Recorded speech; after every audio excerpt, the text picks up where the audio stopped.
హరే కృష్ణ భక్తులందరికీ నమస్కారము. ఈరోజు మన తెలుగు భక్తి వృక్ష స్టార్ట్ చేసే ముందు మనం పూర్వపు ఆచార్యుల ప్రార్థనలతో మొదలు పెడదాము.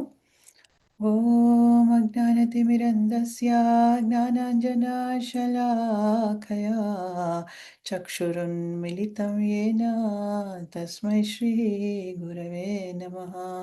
శ్రీచైతన్యమనోభీష్టం స్థాపితం येन భూతలే స్వయం రూపా కదా మह्यं దదాతి స్వపదాంతికం.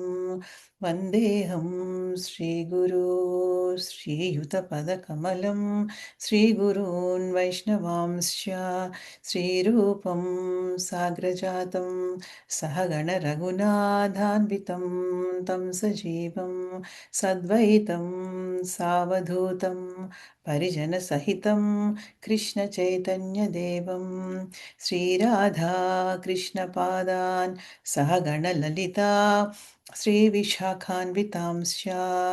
हे कृष्णा करुणा सिन्धु दीनबन्धु जगत्पते गोपेश गोपिका कान्ता राधाकान्ता नमोऽस्तु ते। तप्तकाञ्चन गौराङ्गी राधे वृन्दावनेश्वरी वृषभानुसुते देवी प्रणमामि हरिप्रिये। वाञ्छकल्पतरुभ्यश्च कृपासिन्धुभ्य एव च पतितानां पावनेभ्यो वैष्णवेभ्यो नमो नमः। जय श्रीकृष्ण चैतन्य प्रभु नित्यानन्द श्री अद्वैता गदाधर श्रीवासादि गौरभक्तवृन्द। हरे कृष्णा कृष्ण कृष्ण हरे हरे हरे राम राम राम हरे हरे. హరే కృష్ణ. మనం ఇప్పుడు యాక్చువల్గా 17వ అధ్యాయంలో ఉన్నాము. 17వ అధ్యాయంలో మనము ఒక 7 శ్లోకాలు లాస్ట్ టైం మనము కంప్లీట్ చేసాము. సో 8వ శ్లోకం నుంచి ఈరోజు మనం చెప్పుకోవాలి. ఒక నిమిషము. 17వ ఇది కదా మనకి. సో చూద్దాం ఒకసారి. 7 శ్లోకాల వరకు చెప్పుకున్నాం మనము. ఇప్పుడు ఏంటంటే 8వ శ్లోకం నుంచి మనం చెప్పుకుందాము. అయితే ఒక నిమిషము. 8వ శ్లోకంలో మెయిన్ మనం చెప్పుకోవాల్సింది ఏంటంటే ఓకే, నేను స్క్రీన్ షేర్ చేస్తాను. 8వ శ్లోకం నుంచి మనం చెప్పుకుందాము. స్క్రీన్ ఒక నిమిషము.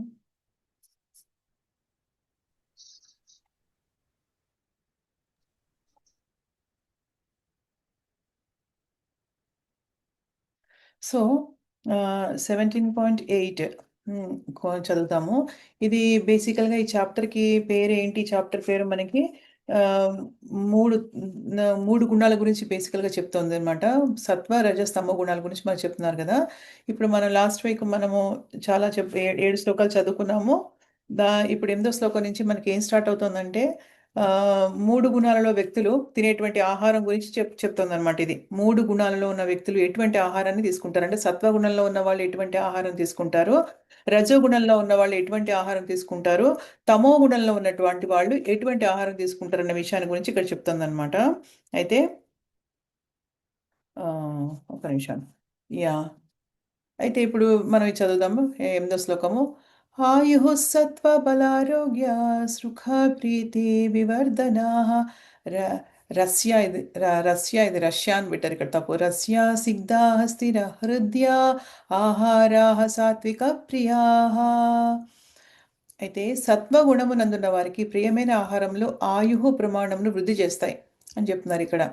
ఎందుకంటే అంటే మంచి మనం సత్వ ఆహారం తీసుకుంటే, సత్వగుణంలో ఉన్న ఆహారం తీసుకుంటే కనుక మనకి ఏంటంటే ఆరోగ్యం వస్తుంది ఫస్ట్ ఆఫ్ ఆల్. ఎందుకంటే మంచి ఫుడ్ తింటే మంచి ఆరోగ్యం ఉంటుంది కదా. సో ఆ మంచి ఆరోగ్యం ఉంటే ఏమవుతుంది? ఆయు ప్రమాణం పెరుగుతుంది. మన జీవితాన్ని కూడా పవిత్రం చేస్తుందన్నమాట సత్వగుణము. అంటే మంచి ఫుడ్ తీసుకుంటే, సత్వగుణం అంటే మో గుణంలో ఉన్నటువంటి ఆహారం అన్నమాట. అదేం చేస్తుంది? బలాన్ని ఇస్తుంది, ఆరోగ్యాన్ని ఇస్తుంది, ఆనందాన్ని ఇస్తుంది, తృప్తి కలిగిస్తుంది మనకి. అట్టి ఆహారాలు రసవంతములు, పుష్టికరములు. అంటే రసవంతులు అంటే మంచి జ్యూస్‌తో కూడుకుని ఉంటాయన్నమాట అవి. పుష్టికరం, మనకి చాలా పుష్టికరము, ఆరోగ్యం ఇస్తుంది. హృదయ ప్రీతికరములను అయి ఉంటుంది. హృదయ ప్రీతికరములు. అంటే అన్ని విధాలా మనకి నిజం చెప్పాలంటే చాలా మంచిది అని చెప్పడం అన్నమాట ఇది. ఎందుకంటే ఇప్పుడు మనం చూస్తున్నాము యాక్చువల్‌గా కొన్ని కొన్ని పదార్థాలు తింటే మనకి ఏ విధంగా అనారోగ్యం కలుగుతుంది. స్వీట్లు బాగా తింటే మనకేంటి డయాబెటిస్ వస్తుంది. కొలెస్ట్రాల్ బాగా పెరుగుతుంది కొన్ని కొన్ని ఆహార పదార్థాలు తింటే. దానివల్ల ఏమవుతుంది? కొన్ని కొన్ని వల్ల షుగర్ పెరుగుతాయి. కొన్ని వల్ల గ్యాస్ పెరుగుతుంది. కొన్ని వల్ల గుండె జబ్బులొస్తాయి కొంతమందికి. అల్సర్‌లొస్తాయి. పచ్చళ్ళు తింటే బీపీలొస్తాయి. ఇవన్నీ ఉంటాయి గదా! సో, అందుకని ఏంటంటే మనం ఎప్పుడూ గూడా సాత్వికమైనటువంటి ఆహారం తీసుకోవాలని భగవంతుడు చెప్తున్నారనమాట. సాత్విక ఆహారం తీసుకోవాలి. అయితే అంటే మన ఆరోగ్యానికి అది మంచిగా పుష్టిని, బలాన్ని ఇచ్చి మనని ఆరోగ్యంగా ఉంచే ఆహారం మనం తీసుకోవాలి అని భగవంతుడు ఇక్కడ చెప్తున్నారనమాట దాని గురించి. అది సత్వగుణము. తర్వాత ఆహ్ ఇంకా నెక్స్ట్ ఏం చెప్తున్నారో చూద్దాం. అయితే ఇప్పుడు యాహ్! తమోగుణంలో వచ్చినప్పుడు చెప్పుకుందాం అది. ఇంకొకటేంటంటే, ఇది ఎక్కువ లేదు కాబట్టి నేనే చెప్తున్నానిది. మళ్ళీ చదివి మనకి అవసరం లేదు. చిన్న చిన్నగా ఉన్నాయి అసలు. భాషలు లేవు, అన్ని లేవు. అనువాదం ఒక్కటే ఉంది. కట్వం లవణాత్యుష్ణతికష్టరోక్షవిదాహినः ఆహారరాజసస్యేష్టా దుఃఖः శోకమయప్రదాः. మిక్కిలి చూడు, సాత్విక ఆహారం అంటే ఏంటంటే, మరీ కారంగా ఉన్నవి, పుల్లగా ఉన్నవి, వేడిగా ఉన్నవి, చల్లగా ఉన్నవి అలాంటివన్నీ కాకుండా చక్కగా అప్పటికప్పుడు ఫ్రెష్‌గా వండుకొని సాత్విక ఆహారం చక్కగా ఆకుకూరలతోటి, మంచిగా కాయగూరలతోటి, చక్కగా అన్నీ పుష్టిగా ఉన్నటువంటి ఆహారం అన్నమాట. తర్వాత పప్పు దినుసులతోటి వాటితోటి చేసే ఆహారం. కానీ ఇక్కడ ఏమంటున్నారు? రజోగుణంలో ఉన్న ఆహారం ఎలా ఉంటుందంటే మిక్కిలి చేదుగా ఉంటుంది. అతి పులుపు అంటే చాలా చేదు తినేయడం, లేకపోతే అతి పుల్లగా తినేసేయడము, అతి ఉప్పు ఎక్కువ వేసేసుకొని తినేయడము, చాలా వేడిగా ఉన్న వేడి వేడి వేడి వేడిగా వేడిగా ఉన్న అన్నం తినొచ్చు. కానీ అతి వేడిగా తినేయడము, తీవ్రంగా వేడిగా ఉండేవి. రసహీనమైనటివి. రసహీనం అంటే కొన్ని కొన్ని అసలింకా ఎండిపోయినట్టుగా ఉన్నవన్నమాట అవి. మంట కలిగించే ఆహారాలు. బాగా స్పైసెస్ బాగా వేసేసి మంట కలిగిస్తుంది పొట్టలో. రజోగుణం ఉన్న వారికి ప్రీతికరాలు. రజోగుణంలో ఉన్న వాళ్ళేంటంటే ఇవన్నీ ఇష్టంగా తింటారనమాట వాళ్ళు. అట్టి ఆహారాలు ఏం చేస్తాయి? దుఃఖాన్ని, క్లేశాన్ని, రోగాన్ని కలిగిస్తాయి మనకి. ఎందుకంటే సత్వగుణంలో ఉన్న తింటే మన ఆరోగ్యం చక్కగా ఉంటుంది. ఎందుకంటే దాంట్లో ఎక్కువ అతిగా ఏది ఉండదు. అతిగా కారం ఉండదు, అతిగా పులుపు ఉండదు, అతిగా ఏమి ఉండదు కాబట్టి అది ఆరోగ్యానికి హానికరం కాదు. కానీ ఏంటంటే ఈ ఈ పదే దీంట్లో ఏంటంటే ప్రతిదీ గూడా ఏంటంటే చాలా హై లెవెల్‌లో వేసుకుంటాం గాబట్టి, అలాంటివన్నీ ఊరికే తినేస్తుంటే మసాలాలు, దినుసులు బాగా వేసేసుకొని, బాగా వేడి చేసేసుకొని, రకరకాల మసాలాలేసేసి కారంగా, పుల్లగా నోటికి టేస్ట్ అంటారు కొంతమంది. ఆ టేస్ట్ లేకుండా తినలేరు. అలాంటివన్నీ ఉంటే వాళ్ళకేంటంటే రజోగుణములోకి బాగా ఉంటారు వాళ్ళనమాట. అట్టి ఆహారంలో ఏంటంటే కానీ అలా తీసుకోవడం వల్ల దుఃఖము, క్లేశము, రోగాన్ని గూడా కలిగిస్తాయని చెప్తున్నారనమాట. ఇంకా తమో గుణంలో ఆహారం గురించి ఇక్కడ చెప్తున్నారు. यातयामं गतारसं पर्युषितं च यत् उच्छिष्टमपि चामेध्यं భోజనం తామసప్రియం. ఆ! అయితే ఇక్కడ చాలా ఉన్నాయి చెప్పుకోవడానికి దీంట్లో. భుజించుటకు 3 గంటలకు ముందు వండబడింది. అంటే మనం తినే ముందు 3 గంటల ముందు వండబడింది. రుచిహీనమనిది. అంటే మనం యాక్చువల్‌గా ఇక్కడ ఏం చెప్తున్నారంటే అనువాదంలో, మనం ఎప్పుడైనాట మనం ఆహారం అనేది 3 గంటల లోపల తినేయాలి. వండిన 3 గంటల లోపల తినేయాలి. ఇంకా అంతకంటే ఎక్కువైతే గనక అది అది అంత పవిత్రమైనది కాదు అని చెప్తున్నారనమాట. రుచిహీనమైనవి అంటే రుచిగా లేని పదార్థాలు, చెడు వాసనలతో కూడి క్రుళ్ళినటివి. హ్మ్. అలాంటివేమైనా ఉంటే కుళ్ళిపోయినవి తినకూడదని చెప్తున్నారు. ఇతరులు తినగా మిగిలింది ఎంగిలి. అంటే ఒకళ్ళ ఎంగిలి ఇంకోళ్ళు తినేస్తున్నాం గదా! అలాంటివన్నీ కూడా అది కలుషితం అనమాట అదంతా గూడా. అంటే మనం ఎప్పుడైతే మన భక్తి జీవితం మొదలెట్టినప్పుడు దాంట్లో కొన్ని నియమాలు పాటిస్తూ ఉండాలి మనం. అంటే సాధ్యమైనంత వరకు మన ఉనికిని మనం పవిత్రం చేసుకోవాలి. మనం ప్యూరిఫై అవ్వాలనమాట. అంటే భగవంతుడి ధామానికెళ్ళడం అంటే మాటలు కాదు కదా! భగవంతుడు మనల్ని అంగీకరించాలి అంటే మనం ఎంతో శుద్ధమైతే తప్పితే ఆయన అంగీకరించరు కదా! అంటే శుద్ధి అనేది ఎలా జరుగుతుంది? చాంటింగ్ ద్వారా బెస్ట్ శుద్ధి జరుగుతుంది. కానీ చాంటింగ్ ఒకటే కాదు గదా! మన ఎగ్జిస్టెన్స్ అంటే మన అస్తిత్వము ఈ ప్రపంచంలో మన ఉనికిని మనం ఎక్కడైతే ఉంటున్నామో మన ఇల్లుని గానీ, మన మనసుని గానీ, మన హృదయాన్ని గానీ, మన శరీరాన్ని గానీ అంతరంగంగా, బహిరంగంగా ప్రతిదాన్ని కూడా మనం యాక్చువల్‌గా ఏం చేయాలంటే శుద్ధంగా పెట్టుకోవాలి. చాలా క్లీన్‌గా పెట్టుకోవాలనమాట అన్నిటిని గూడా. హ్మ్. ఎలా పెట్టుకోవాలి మరి? ఇవన్నీ చేస్తేనే మనం క్లీన్‌గా పెట్టుకోగలుగుతాం. నిషిద్ధ పదార్థంతో కూడిందగు ఆహారం తమోగుణం ఉన్నవారికి ప్రీతి అనమాట. తమోగుణంలో ఉన్నవారికి ఎటువంటి ఆహారం? నిషిద్ధ ఆహారం అంటే ఏంటి? జంతు మాంసము తినడము ఇవన్నీ కూడా నిషిద్ధ ఆహారాలే. ఎందుకంటే మృతదేహం అనేది ఇప్పుడు మనదైనా గూడా చెప్తున్నాను అర్థం చేసుకోండి. మీరు ఇవన్నీ పాజిటివ్‌గా తీసుకోవాలి. నేను చెప్పేవన్నీ శాస్త్ర ప్రకారం చెప్తున్నాను నేను. ఎందుకంటే ఇప్పుడు ఒక మృతదేహం ఉందంటే గన అది అది ఏ జీవుడిదైనా గూడా అది అమంగళకరం అనమాట అది. అది శుభప్రదమైనది ఏమీ కాదు. ఇప్పుడు మన మృతదేహం ఉంటుందనుకోండి హ్యూమన్స్‌ది అది గూడా మనకి మంగళకరమైనది ఏమీ కాదు నిజం చెప్పాలంటే. కదా! అందుకే కదా మనం ఒకసారి ఆత్మ మన బయటికొచ్చేసిన తర్వాత మన శరీరం తీసుకెళ్ళి ఏం జేస్తారు? సమాధి జేస్తారు. లేదా కాలుస్తారు మామూలుగా కదా! అంతేగాని అలా వదిలేస్తారా? వదిలేస్తే ఏమవుతుంది? రెండో రోజు చాలా దుర్గంధం వస్తుంది గదా! అయితే ఏంటంటే హ్మ్. ఇప్పుడు ఒక ఆహార పదార్థాన్ని ఏదైనా తీసుకుంటే గనక మనం చూస్తే సపోజ్ ఒక వంకాయలో ఏదో తీసుకుంటాం కదా! ఒక వంకాయలో, ఒక బీరకాయలో ఏదో తీసుకుంటాం.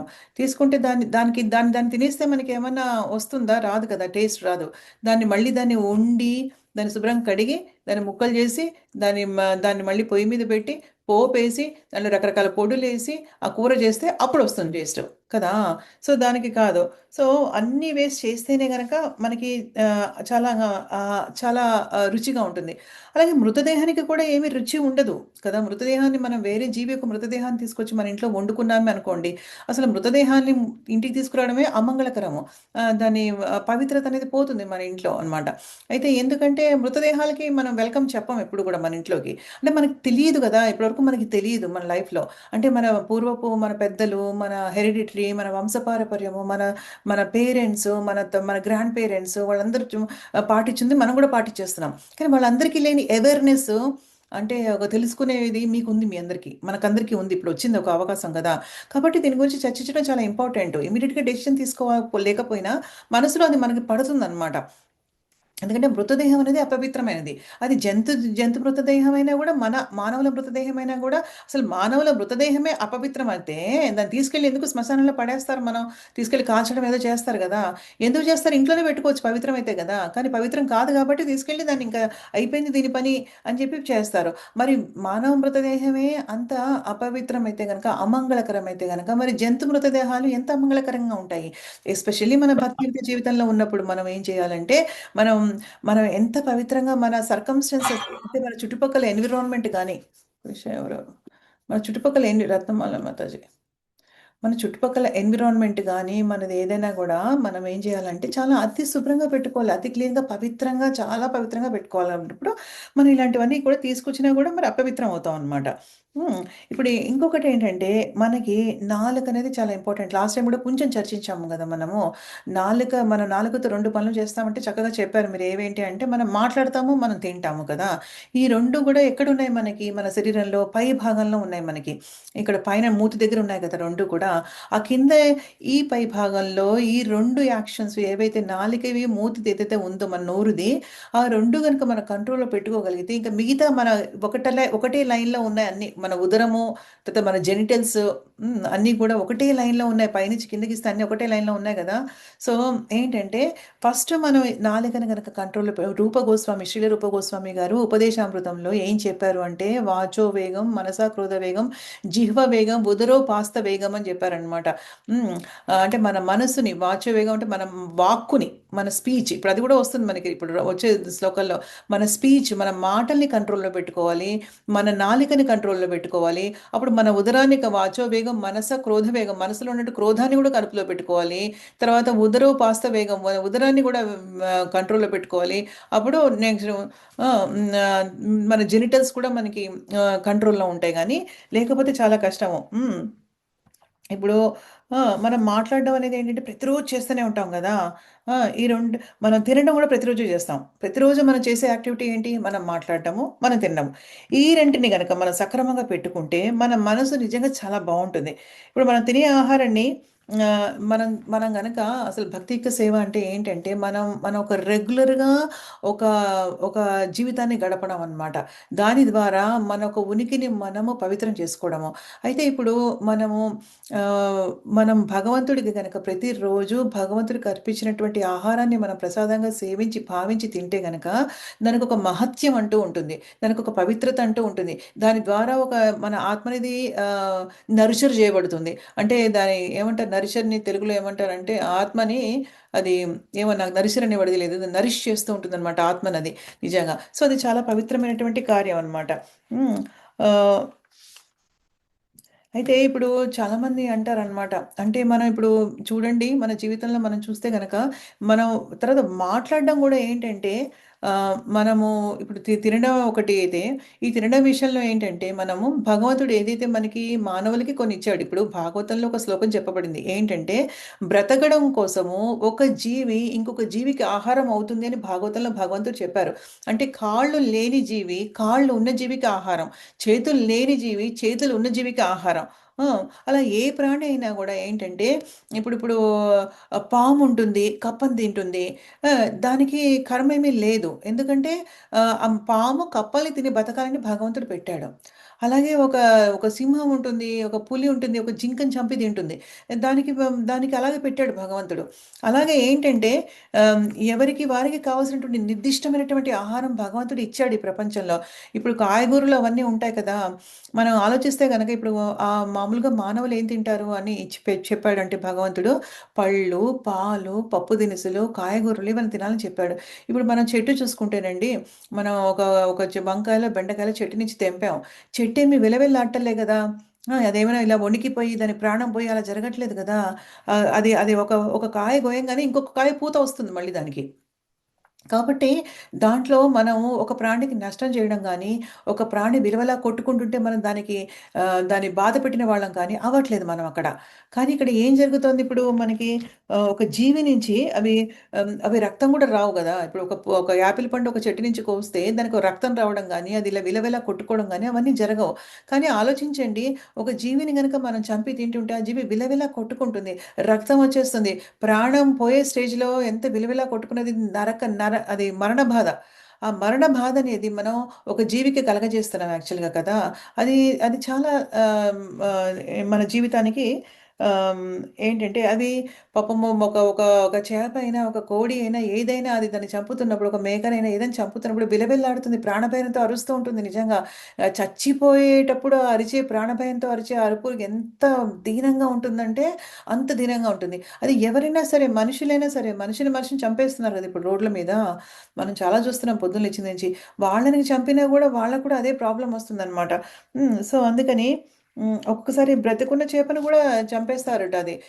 ఎంత గౌరవం అంటే చేపలు పట్టేవాళ్ళు ఉంటారు గదా! ఆ చేప ఇంకా బతికే ఉంటుంది. దాని మీద ఉన్నటువంటి రెక్కలో పొట్టో ఏదో ఉంటుంది. దాన్నిలాగా కత్తితో ఇలా ఇలా ఇలా అనేస్తూ ఉంటారసలు. అబ్బబ్బా! ఎంత నరకయాతన గదా! దానికి పాపం ఎంత నరకయాతన అనిపిస్తోంది నిజంగా అది కదా! ఇవన్నీ ఆలోచించుకోవాలి మనం అన్నమాట. హ్మ్. వాళ్ళేంటంటే అంత కసాయి వాళ్ళంటే చంపే ప్రక్రియను గూడా ఆనందించే వాళ్ళుంటారు కొంతమంది. చంపితే తినేవాళ్ళు కొంతమందైతే, చంపే ప్రక్రియని గూడా ఆనందిస్తూ చేసేవాళ్ళు కొంతమందుంటారు. ఇవన్నీ భగవంతుడిని మెప్పించే కార్యక్రమాలైతే మాత్రం కావన్నమాట. మూగ ప్రాణులను ఎందుకంటే హింసించి చంపుతూ ఉంటారనమాట. ఆ! కలియుగంలో ఏంటంటే క్రూరత్వం, రాక్షసత్వం ఎక్కువగా ఉన్నాయన్నమాట. హ్మ్. అయితే ఇప్పుడు మనం ఇందాక చెప్పుకున్నట్టుగా ఏంటంటే శ్రీల రూప గోస్వామి గారు చెప్పినట్టు ఏంటంటే మన జీవం అనేది మనం కంట్రోల్ చేసుకోవాలి ఎప్పుడు కూడా. భగవంతుడి కోసం కంట్రోల్ చేసుకోవాలి. ఎందుకంటే నాలుక మీద ఉన్నంత వరకే మనకి టేస్టు. తర్వాత పొట్టలోకెళ్ళిన తర్వాత మళ్ళీ అది మలమైపోతుంది. మనం చాలా సార్లు ఇంతకుముందు కూడా చెప్పుకున్నాం. సో, అనవసరమైనటువంటి ప్రసంగాలు కూడా మనం మానేసేయాలి వేరే వాళ్ళతోటి. హ్మ్. ఇప్పుడు ఏంటంటే ఏదైనా గూడా మనకి నిజం జెప్పాలంటే ఆహ్, మా మంచిగా ఎవరికైనా ఉపయోగపడే మాటలు మాట్లాడాలి ఎప్పుడు గూడా. జీహ్వని గూడా కంట్రోల్ జేసుకోవాలనమాట. ఆ! సో, ఇది మనం నేర్చుకోవాల్సిన విషయం దీంట్లో అనమాట. ఎందుకంటే మాంసాహారం అనేది తమో గుణంతో ఉన్నటువంటి ఆహారం గాబట్టి, తమో గుణంతో ఉన్న ఆహారం గాబట్టి దాన్ని మనం తప్పకుండా వదిలివేయాలి ఎట్టి పరిస్థితిలో. ఎందుకంటే భగవంతుడి మనం ఉట్టినే చేయట్లేదు. భగవద్గీత ఉట్టినే చదవట్లేదు. మనకొక లక్ష్యం ఉంది. మనకు ఈ నిజంగా భగవంతుడి ధామంలో ఉన్నటువంటి ఆనందం ఎంత ఆనందమో దానికోసం అసలు హ, ఏదైనా వదులుకోవాలి నిజం చెప్పాలంటే. ఆఫ్టర్ ఆల్ మాంసాహారము పెద్ద విషయం ఏమీ కాదు అనమాట. సో అలాగా ఏంటంటే మనము తప్పకుండా ఏంటంటే నాలుకని చాలా కంట్రోల్లో పెట్టుకోవాలి ఎప్పుడు కూడాను. తినే విషయంలో మనం ఇక్కడ చెప్పారు కదా 3 గంటలకి ముందు వండినవి తినకూడదు. చాలా అంటే మన భక్తియుక్త జీవితంలో ఉన్నప్పుడు, మనకు ఒక లక్ష్యం ఉన్నప్పుడు, మనం అది సాధించడానికి పూనుకున్నప్పుడు దానికి నెమ్మదిగా మనం అన్నీ మానుకుంటూ వచ్చి చక్కగా భగవంతుడి ప్రసాదాన్ని పవిత్రంగా తింటూ అసలు ఆ ప్యూరిఫికేషన్‌లో ఎంత ఆనందం ఉంటుందో అసలు నిజంగా ఒకసారి మనం ప్యూరిఫై అయిన తర్వాత, మన ఆత్మ శుద్ధత పొందిన తర్వాత, అప్పుడు పొందే ఆనందాన్ని నిజంగా మాటల్లో మనం వర్ణించలేమనమాట. ఇప్పుడు లక్ష్మీ మాతాజీ మొన్న వచ్చారో లేదో ఆవిడ వాళ్ళు నాకు తెలీదు. లక్ష్మీ మాతాజీ వాళ్ళ పెళ్ళవుతుంది వాళ్ళ ఇంట్లో. కానీ మొన్న ఆవిడ నిజం చెప్పాలంటే కాల్ చేసి ఇలా చెప్పారు, ఇలా రావట్లేదు, ఇలాగ మా అబ్బాయికి ఎంగేజ్మెంట్ జరిగింది, నెక్స్ట్ వీకే పెళ్ళుంది మాతాజీ అని చెప్పారు. ఆవిడ చెప్పారు మాతాజీ ఇంకొక 2 గుడ్ న్యూస్లు చెప్పారు నాకు.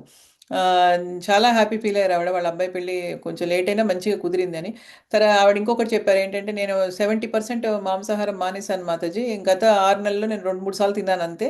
కానీ మీకు చెప్పదలుచుకోలేదు, నేను ఇంకా మొత్తం మానేసే వరకు చెప్పదలుచుకోలేదు, కానీ మీరు సంతోషిస్తారని చెప్తున్నాను నేను అని చెప్పారు. నాకు ఎంత వాళ్ళ అబ్బాయి పెళ్లి కుదిరింది అవన్నీ పక్కన పెట్టేసి నాకు ఎంత ఆనందం కలిగిందో నిజంగా. నేను చెప్పాను ఆవిడకి, మాతాజీ భక్తియుక్త సేవ ఇంకా సీరియస్గా తీసుకోండి, చూడండి కృష్ణుడు మీకు ఎంత హెల్ప్ చేశాడో. కొంచెం లేట్ అయినా మీ అబ్బాయికి టకటక పెళ్లి చేసేసాడు, నిమిషంలో తీసుకొచ్చి పెళ్లి చేసేసాడు మీకు. మీ మీ బాధ్యతలన్నీ తప్పిస్తున్నాడు. ఇంకా రెండో అబ్బాయికి కూడా మీరు అలాగే చూసుకోండి, కానీ మీరు కాంప్రమైజ్ అవ్వకండి ఎక్కడ కూడాను. మీరు కంప్లీట్గా భక్తియుక్త సేవ చేసేసుకోండి, ఇంకా ఈ జన్మలోనే మీరు అనుకున్నది సాధించండి అని చెప్పాను. ఆవిడ కూడా అలాగే మాతాజీ, అలాగే తప్పకుండా అలాగే అన్నారు. నాకు ఎంత ఆనందం వేసిందో నిజంగా ఆవిడ అలా చెప్పేటప్పటికి. 70% మానేశాను నేను, గత 6 మంత్స్లో ఓన్లీ 2-3 టైమ్సే తిన్నాను మాతాజీ, మొత్తం మానేయాలని చూస్తున్నాను నేను అని చెప్తే నాకు నిజంగా నా మీద పూల వర్షం కురిచినట్టుగా అనిపించింది. ఎందుకంటే నేను ఇక్కడ ఉన్నది మీ అందరినీ కూడా భగవంతుడికి దగ్గర చేయడానికి. ఒక విషయం మీరు అర్థం చేసుకోండి. ఎందుకంటే టైం అనేది ఎవరికైనా చాలా విలువైంది కదా. ఈ టైం అంతా మనం ఇంత ఎవరికో చెప్తే మనం ఆశ్చర్యపోయారు, 4 ఏళ్ల బట్టి భగవద్గీత చదువుతున్నామంటే వామ్మో అంటున్నారు. అంటే మనం ఎంత డీటెయిల్డ్గా చదివామో, ఎంత టైం మీకు ఇస్తున్నానో ఆలోచించుకోండి నిజంగా. ఎందుకంటే నా లక్ష్యం ఒకటే, నాతో ఎవరైతే నా సాంగత్యంలోకి వచ్చారో భక్తి జీవితంలోకి, వాళ్ళందరినీ కూడా భగవంతుడికి దగ్గర చేయాలి. వాళ్ళందరినీ కూడా భగవంతుడి కృప ఉంటే ఆధ్యాత్మిక ప్రపంచానికి తీసుకెళ్ళాలి. అదొక్కటే ఉంటుంది. ఎందుకంటే దానిలో ఉన్న ఆనందం నిజంగా తెలిసిన వాళ్ళు, దాన్ని అనుభవించిన వాళ్ళు చెప్తారు. అంటే భక్తి జీవితంలో నిజంగా day by day day by day మనం పవిత్రత పొందుతున్న కొద్దీ, మన మన ఆత్మ ప్యూరిఫికేషన్ జరగటం స్టార్ట్ అయినప్పటి నుంచి నిజంగా డే బై డే కొంచెం అలా పెరుగుతూ ఉంటుంది కదా. అలా పెరుగుతున్నప్పుడు దానిలో ఉన్నటువంటి ఆనందం ఏంటో మనం తెలుసుకోవాలన్నమాట. సో ఏంటంటే ఆ, ఎవరికి తగినటువంటి ఆహారాన్ని భగవంతుడు వాళ్ళకి నిర్దేశించి పెట్టాడు ఇక్కడ మా భౌతిక ప్రపంచంలో. మనం వేరేది ఏదైనా తింటున్నామంటే అది మన అలవాటు ప్రకారమో పొరపాటు ప్రకారమో మన ఫ్యామిలీ ట్రెడిషన్గానో మనం చేస్తున్నాం అది. అంతేగాని అది అది కరెక్ట్ అని కాదు, అది కరెక్ట్ అని డెఫినెట్గా కాదు. అందుకని శాస్త్రాలు చదువుకుంటున్నప్పుడు మనము భగవద్గీత భాగవతం లాంటివన్నీ చదువుకుంటున్నప్పుడు మనం ఏంటంటే దానిలో ఉన్నవి ఇన్స్ట్రక్షన్స్ తీసుకొని సీరియస్గా తీసుకొని మనం అన్నింటినీ వదిలిపెట్టడానికి, ఏ సాక్రిఫైస్ అయినా భగవంతుడి గురించి చేయడానికి రెడీగా ఉన్నప్పుడు భగవంతుడు చాలా సంతోషపడతాడు. భగవంతుడు చాలా గొప్పవాడు, ఆయన చాలా ప్రేమైన వాడు. ఆయన నిజంగా ఆయన చాలా అట్రాక్టివ్గా ఉంటాడు, అసలు చాలా అందంగా ఉంటాడు ఆయన, అసలు నిజంగా ఎంత అద్భుతంగా ఉంటాడో ఆయన నిజంగా. సో ఆయన కోసం ఏది చేయొచ్చు, ఏదైనా చేయొచ్చు, అసలు ఏదైనా చేయొచ్చు అనమాట. నెమ్మదిగా ఆయనే మనకున్నటువంటి బంధాలు, అటాచ్మెంట్లు అన్నీ పక్కన పెట్టి నిలుస్తాడు. అలానే ఎక్కడికో పంపించేస్తాడని కాదు, అన్నిటి పట్ల మనకి నిరాసక్తి అనమాట. కేవలం ఆయన పట్ల ఆసక్తి, ఆయన మీద ఆసక్తి, ఆయన్ని చేరుకోవాలన్న కోరిక, ఆయన దగ్గరికి వెళ్ళాలని కోరిక, ఆయన సేవ చేసుకోవాలన్న కోరిక తప్పితే ఏది లేకుండా చేస్తాడు ఆయన. అంత గొప్పవాడు భగవంతుడు, అంత మంచివాడు కూడా నిజం చెప్పాలంటే. సో అదనమాట. సరే ఇక్కడ దీనికి పర్పోర్ట్ ఉంది కాబట్టి మనం చదువుదాం. ధనలక్ష్మి మాతాజీ మీరు చదివి కొంచెం చదవండి, మిగతా వాళ్ళు చదువుతారు, సరేనా? మీ యొక్క పారాగ్రాఫ్ చదవండి. హరే కృష్ణ మాతాజీ. హరే కృష్ణ. యాతయామం గతరసం పూతి పురుషితం చయాత్ ఉచ్చిష్టమపి చామేద్యం భోజనం తమస ప్రియం. అనువాదము: భోజించుటకు 3 గంటలకు ముందు వండబడినవియు రుచిహీనమైనవియు చెడు వాసనతో కూడి క్రుళ్ళినట్టుయు ఇతరులు తినగా మిగిలినదియు ఎంగిలి మరియు నిషిద్ధ పదార్థముల తోడినదియు అగు ఆహారము తమో గుణమునందున్న వారికి ప్రీతికరములైనవి. భాష్యము. జీవిత జీవిత జీవిత ప్రమాణమును వృద్ధి చేయుచు మనసును పవిత్రము చేయుచు దేహశక్తికి తోడ్పడే ఆహారం యొక్క ఏకైక ప్రయోజనము. జీవిత ప్రమాణమును వృద్ధి చేయునట్టు ఆరోగ్యమును పెంపొందించునట్టు పాలు, బియ్యము, గోధుమలు, పండ్లు, పంచదార, కూరగాయలు ఆహార పదార్థములు ఆమోదకరమని ప్రామాణికులైనట్టి ప్రాచీన సాధువులు నిర్ణయించిరి. అట్టి ఆహారము సత్వగుణం నందున్న వారికి మిక్కిలి ప్రియములు. పేలాలు మరియు ముద్దబెల్లము వంటి ఇతర ఆహార పదార్థములు సహజము రుచికరములు కాకున్నను పాలతో కాని ఆహార పదార్థములతో కాని వాటిని కలిపినచో అవి రుచికరములై సాత్వికములగును. ఈ ఆహారములన్నీయు సహజమునే పరిశుద్ధములైనవి. మాధ్య మాంసముల వంటి అదృశ్య పదార్థములకు మిక్కిలి భిన్నములైనవి. 8వ శ్లోకమున అస్పృశ్య 8వ ఏంది మాతాజీ? ఈ ఆహారములన్నీ కూడా అస్పృశ్య సిద్ధములైనవి. మధ్యమ అస్పృశ్య పదార్థములకు అవి మిక్కిలి భిన్నమైనవి. 8వ శ్లోకంలో చెప్పబడిన కొవ్వు పదార్థములకును మరియు జంతువులను చంపగా లభించేటి క్రొవ్వు పదార్థములకును ఎట్టి సంబంధం లేదు. ఇట్టి క్రొవ్వు పదార్థములన్నీయును అత్యంత అద్భుతాహారమైనట్టి క్షీర రూపమున లభించుచున్నవి. పాలు, వెన్న, మీగడ వంటివి మూగ జంతువు యొక్క క్రొవ్వును మరొక రూపమున అందించునటువంటివి. అవి జంతువదను నివారించుచున్నవి. కాని పశు ప్రవృత్తి కారణముగా ఈ జంతువద నిరాటకముగా కొనసాగుచున్నది. జీవనమునకు అవసరమైన క్రొవ్వు పదార్థములను పాల రూపున పొందుట యనునది నాగరిక పద్ధతి కాగా, జంతువద యనునది మిక్కిలి అనాగరికము. మానవులకు ఇది తగినది. పప్పులు, గోధుమల వంటి పదార్థములు మాతాజీ మానవులకు ఇది తగినది. ఓకే. జనునది మిక్కిలి అనాగరికము, మానవులకు ఇది తగనిది. పప్పులు, గోధుమలు వంటి పదార్థముల ద్వారా మాంసకృత్తులు సమృద్ధిగా లభించును. హరే కృష్ణ మాతాజీ. Hare Krishna. Thank you so much Mataji. Srila ప్రభుపాదుల వారు మనకు చెప్తున్నారనమాట. అంటే మన జీవిత ప్రయాణం ఒకటే మీ అందరికి నేను చెప్పేది, మన ఉనికిని ఈ భౌతిక ప్రపంచంలో మనము పవిత్రం చేసుకోవాలంతే. ఎందుకంటే పవిత్రం చేసుకోకపోతే మళ్ళీ మనకి ముక్తి అనేది లేదు. మళ్ళీ జన్మలే, మళ్ళీ ఏ జన్మ వస్తుందో తెలియదు. పవిత్రం చేసుకోవాలి. దేహ శక్తికి తోడ్పడాలి. ఆహారం అంటే ఏంటి? దేహ శక్తికి తోడ్పడాలి. మన జీవిత ప్రమాణాన్ని వృద్ధి చేయాలి. అది అంటే మన జీవనాన్ని పెంచాలి. అదే ఆహారం యొక్క ఏకైక ప్రయోజనం. అంతే, అంతకంటే ఏమీ లేదు. ఏవేంటి 3 ఉన్నాయి ఇక్కడ. మన జీవిత ప్రమాణాన్ని వృద్ధి చేయాలి, మన మనస్సును పవిత్రం చేయాలి, మన దేహ శక్తికి తోడ్పడాలి అన్నమాట. అయితే దానికి కావాల్సినవి ఏంటి? మన జీవిత ప్రమాణాన్ని వృద్ధి చేయాలంటే, ఆరోగ్యాన్ని పెంపొందించాలంటే పాలు ఉన్నాయి, బియ్యం ఉన్నాయి, గోధుమలు, పండ్లు, పంచదార, కూరగాయలు వంటి ఆహార పదార్థాలు ఆమోదకరమైనటువంటివన్నీ చెప్పేసి పూర్వపు ఆచార్యులు మనకి చెప్పారనమాట. అవి నిర్ణయించారు వాళ్ళు. ఇప్పుడు నిజం చెప్పండి, ఇప్పుడు మనకి ఏదైనా టెంపుల్స్కి వెళ్ళినా కూడా, ఎక్కడైనా భగవత్ కార్యాలు ఏది చూసినా కూడా మనకి మాంసం ఉండదు కదా. ఇవే ఉంటాయి. మంచిగా కూరగాయలు, పళ్ళు ఇవే ఉంటాయి. ఒక యజ్ఞం చేసినా, మన ఇంట్లో ఒక పూజ చేసుకున్నా, ఒక సత్యనారాయణ స్వామి వ్రతం చేసుకున్నా, లేకపోతే ఒక కృష్ణ భజన చేసుకున్నా, ఏది చేసుకున్నా కూడా మనకి ఇవే ఉంటాయి ఆహారాలుగా మనకి. ఈ టెంపుల్స్కి వెళ్ళినా మనకి ఎక్కడైనా మనం కనీసం ఆనియన్ గార్లిక్ కూడా చూడం కదా, ఉల్లి వెల్లుల్లి కూడా చూడం అక్కడ. సో అవన్నీ కూడా భగవంతుడికి ఏ విధంగా కావాలో అలా చేస్తారనమాట. దానికి బట్టి మనం అర్థం చేసుకోవచ్చు. ఇటువంటి ఆహారాలన్నీ కూడా ఏంటంటే సత్వగుణంలో ఉన్న వారికి డెఫినెట్గా ప్రియాలు. ఇందాక మనం చెప్పుకున్నట్టుగా పేలాలు, ముద్దబెల్లం వంటి ఇతర ఆహార పదార్థాలు సహజంగా రుచి లేకపోయినా పాలతో కానీ ఇతర వాటితో కలిపితే వాటికి చక్కటి రుచికరమైనటువంటి సాత్విక ఆహారం తయారవుతుందని చెప్తున్నారనమాట. ఇవన్నీ కూడా సహజంగా పరిశుద్ధమైనటువంటి ఆహారాలు. ఇవన్నీ సహజ పరిశుద్ధ ఆహారాలు.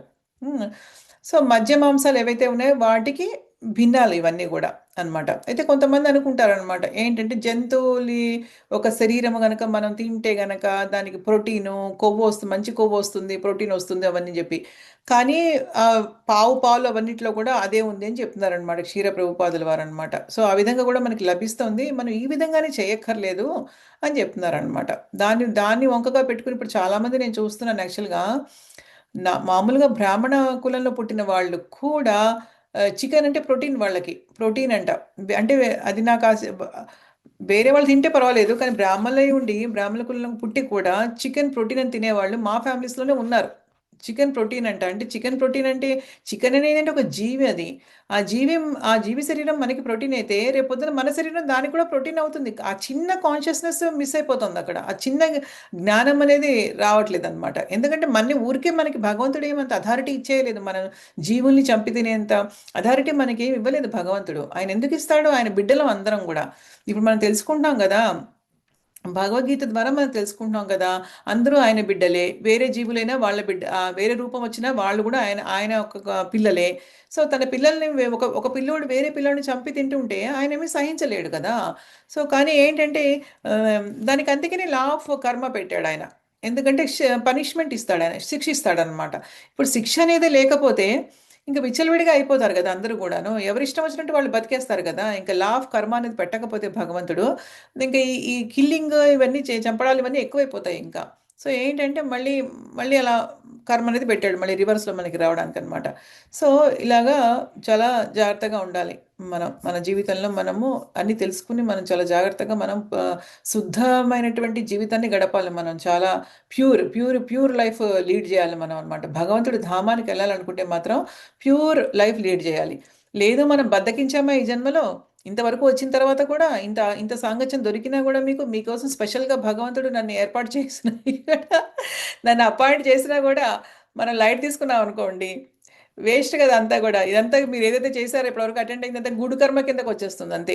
మొత్తం మారిపోతుంది, దాని వెనకాల రూపం అంతా మారిపోతుంది. మంచి కర్మ అంతే. ఆ మంచి కర్మకి తగ్గ మంచి ఇచ్చేస్తాడు భగవంతుడు. ఓకే, నువ్వు నీ గత జన్మలో నువ్వు భగవద్గీత చదివావు, కాసేపు ఈ రాధామాతాజీ అనే ఆవిడతోటి విన్నావు, మంచిగా ఒక 4 ఏళ్ళు చక్కగా విన్నారని చేశారు మీరు. ఓకే, దానికి ఇదిగో ఈ పుణ్యం నేను ఇస్తున్నాను, తీసుకోండి పొండి అంటాడు ఆయన. నెక్స్ట్ జన్మలో మళ్ళీ చక్కగా ఆ పుణ్యాన్ని అనుభవిస్తాము. మళ్ళీ అదే పుణ్యం ఉంటుందా అంటే లేదు, మళ్ళీ పెద్దది ఏదో ఉంటుంది కదా పాపకర్మలు, దాని నుంచి మళ్ళీ కొంచెం భగవంతుడు అంత ఈజీ కాదు. ఎందుకంటే ఆయన తెలివి తక్కువ వాడు కాదు ఆయన.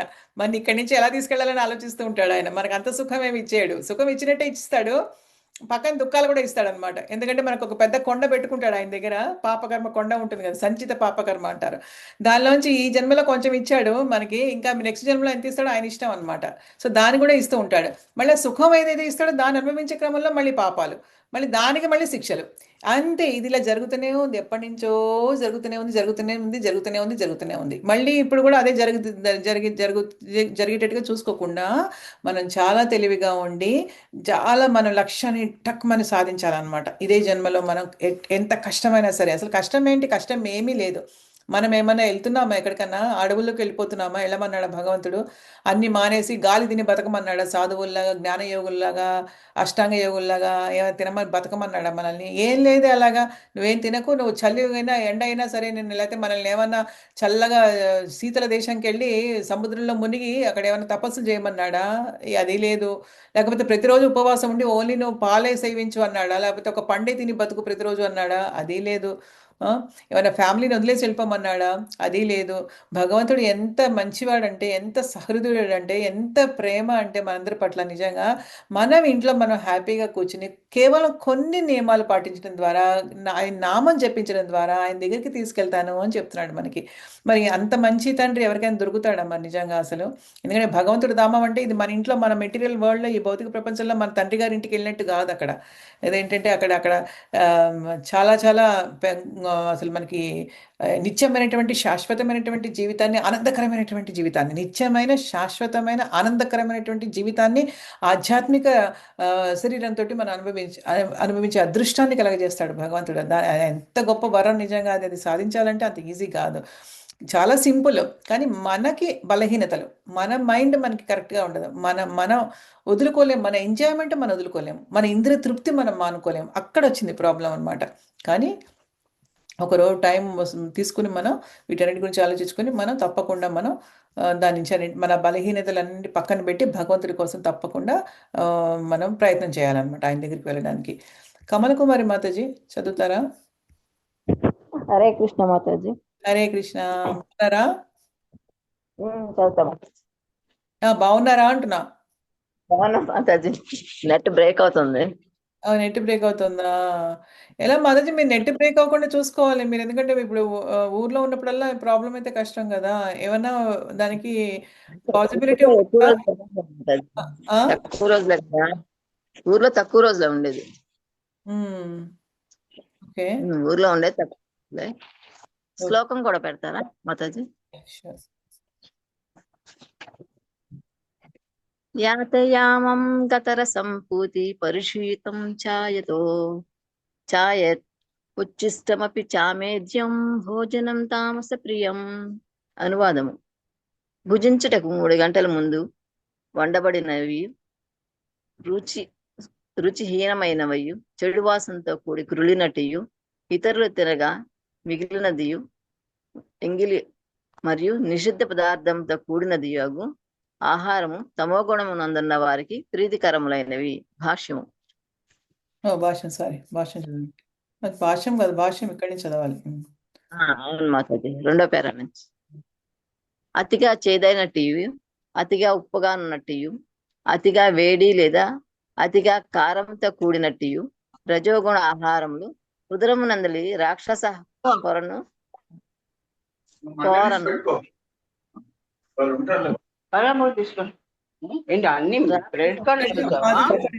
రత్నమాల మాతాజీ, మీరు మ్యూట్ చేసుకోరా ప్లీజ్. జీర్ణ రసములను తగ్గించి రోగములకు కారణభూతమగును. అది దుఃఖమునే కలిగించును. తాజాగా లేనటువంటి పదార్థములే ముఖ్యముగా తమోగుణమునకు సంబంధించినవి. భగవానుని ప్రసాదములు తప్ప తినుటకు 3 గంటల ముందుగా వండబడే ఆహారము తామసికముగానే పరిగణింపబడను. అట్టి ఆహార పదార్థములు కృళ్ళిపోట చేత చెడు వాసనను కలిగి ఉండును. అవి తమోగుణంతో కూడిన వ్యక్తులకు ఆకర్షణీయంగా నుండినను సాత్వికులకు అసహ్యంగా నుండును. తొలుత దేవాది దేవునికి అర్పింపబడినది మరియు సాధువులైన వారి చేత, ముఖ్యముగా ఆధ్యాత్మికాచార్యుని చేత భుజింపబడినట్టు ఆ భోజనమును ఉచ్చిష్టముగా భుజింపవలను. లేనిచో ఉచ్చిష్టము తామసికంగానే పరిగణింపబడును. అది అంటువ్యాధిని మరియు రోగములనే వృద్ధి చేయును. అట్టి ఆహార పదార్థములు తామసులకు రుచికరములుగా నన్ను సాత్వికులకు ప్రియములు కాకుండా చేత అవి వారిచే తాకనైనా తాకబడవు. తొలుత దేవాది దేవుడైన శ్రీకృష్ణ భగవానునకు అర్పింపబడిన ఆహార పదార్థములే అత్యంత శ్రేష్టమైన ఆహారము. కాయగూరలతోనూ పిండితోనూ పాలతోనూ సిద్ధము చేయబడిన ఆహార పదార్థములు భక్తి మరియు ప్రేమలతో సమర్పింపబడినప్పుడు వాటిని తాను గ్రహించునని శ్రీకృష్ణ భగవానుడు భగవద్గీత నందు చెబుతున్నాడు. పత్రం పుష్పం ఫలం తోయం. దేవాది దేవుడైన శ్రీకృష్ణుడు స్వీకరించినన్ని భక్తి ప్రేమలు మాత్రమే ప్రసాదమును ప్రత్యేక పద్ధతిని అనుసరించి సిద్ధము చేయవలనని చెప్పబడినది. ఆ విధముగా శాస్త్రానుసారముగా చేయబడి దేవాది దేవుడైన శ్రీకృష్ణునికి అర్పింపబడిన ఆహారము దివ్యమైన దగుటచే ఎంత కాల వ్యవధి అయినది గ్రహింప యోగ్యమై ఉండును. కనుకనే ఆహారమును అందరికిని పాపరోగ నిరోధకముగా, ఆహార యోగ్యముగా, రుచికరముగా చేయుటకై ఎవరైనను దానిని తొలుత శ్రీకృష్ణ భగవానుకు అర్పింపవలను. హరే కృష్ణ మాతాజీ. Hare Krishna, thank you. So ఏం చెప్తున్నారు ఇక్కడ మనకి? సాత్విక ఆహారం తినాలి, భగవంతుడికి అర్పించాలి, 3 గంటల ముందు చేసిన పదార్థం మాత్రమే తినాలి, కుళ్ళిపోయినవి తినకూడదు అని చెప్తున్నారు అనమాట. అయితే దేవుడికి సమర్పించినది తినాలి మనం అని చెప్తున్నారు. ఇంతకుముందు చెప్పారు, ఎంగిలి పదార్థాలు తినకూడదు అని చెప్పారు. ఇవన్నీ కూడా కంటామినేషన్ను అపవిత్రమైనవి, అమంగళకరమైనవి. ఒకళ్ళ ప్లేట్లోంచి ఇంకోళ్ళు తీసుకుని తినడం, ఇవన్నీ మానేసేయాలి మనం చేస్తుంటే మాత్రం. ఎంగిలి తినకూడదు, ఒకళ్ళు ఖచ్చితంగా తినకూడదు, మానేసేయాలి. ఎవరి ప్లేట్లో వాళ్ళు శుద్ధంగా పెట్టుకొని మంచిగా నీట్గా తినేసి పడేసేయాలి అంతే. వేరే వాళ్ళ ప్లేట్లో మిగిలిపోతే పడేయమని చెప్పాలి కానీ మనం దాన్ని తీసుకుని తినకూడదు. వాళ్ళ ఉచ్చిష్టం. అది ఉచ్చిష్టం కాదు. ఉచ్చిష్టం అంటే ఏంటంటే భగవంతుడు తినగా మిగిలింది తినాలి మనం. భగవంతుడు ఆయన తిన్న తర్వాత ఆయన ఉచిష్టాన్ని మనం తినచ్చు. లేదంటే ఆధ్యాత్మిక ఆచార్యుడు ఎవరైతే ఉంటారో ఆయన ఉచిష్టం అంటే ఏంటి, ఆయన తినగా మిగిలింది అది తినచ్చు. కానీ ఏంటంటే మన వాళ్ళు ఉచిష్టాన్ని తింటూ ఉంటాం మన ఇంట్లో. మన హస్బెండ్ వదిలిపెట్టిందో, లేకపోతే మన పిల్లలు వదిలిపెట్టిందో, లేకపోతే ఏదో మొత్తాన్ని మన తల్లిదండ్రులు వదిలిపెట్టిందో అది కరెక్ట్ కాదు, తినకూడదని చెప్తున్నారనమాట. సో ఏంటంటే శ్రేష్టమైనటువంటి ఆహారము, మంచి మంచి ఆహార పదార్థాలతో కూడినటువంటి ఆహారాన్ని చక్కటి ఫ్రెష్గా మంచిగా కాయగూరలు చక్కగా మనకి ఇండియాలో బోల్డు దొరుకుతాయి. ఆకుకూరలు, కాయగూరలు, పళ్ళు, ఇవన్నీ చక్కగా పాలు, సమృద్ధిగా పప్పు దినుసులు, అన్ని పిండ్లు భలే దొరుకుతాయి అన్నీ కూడా.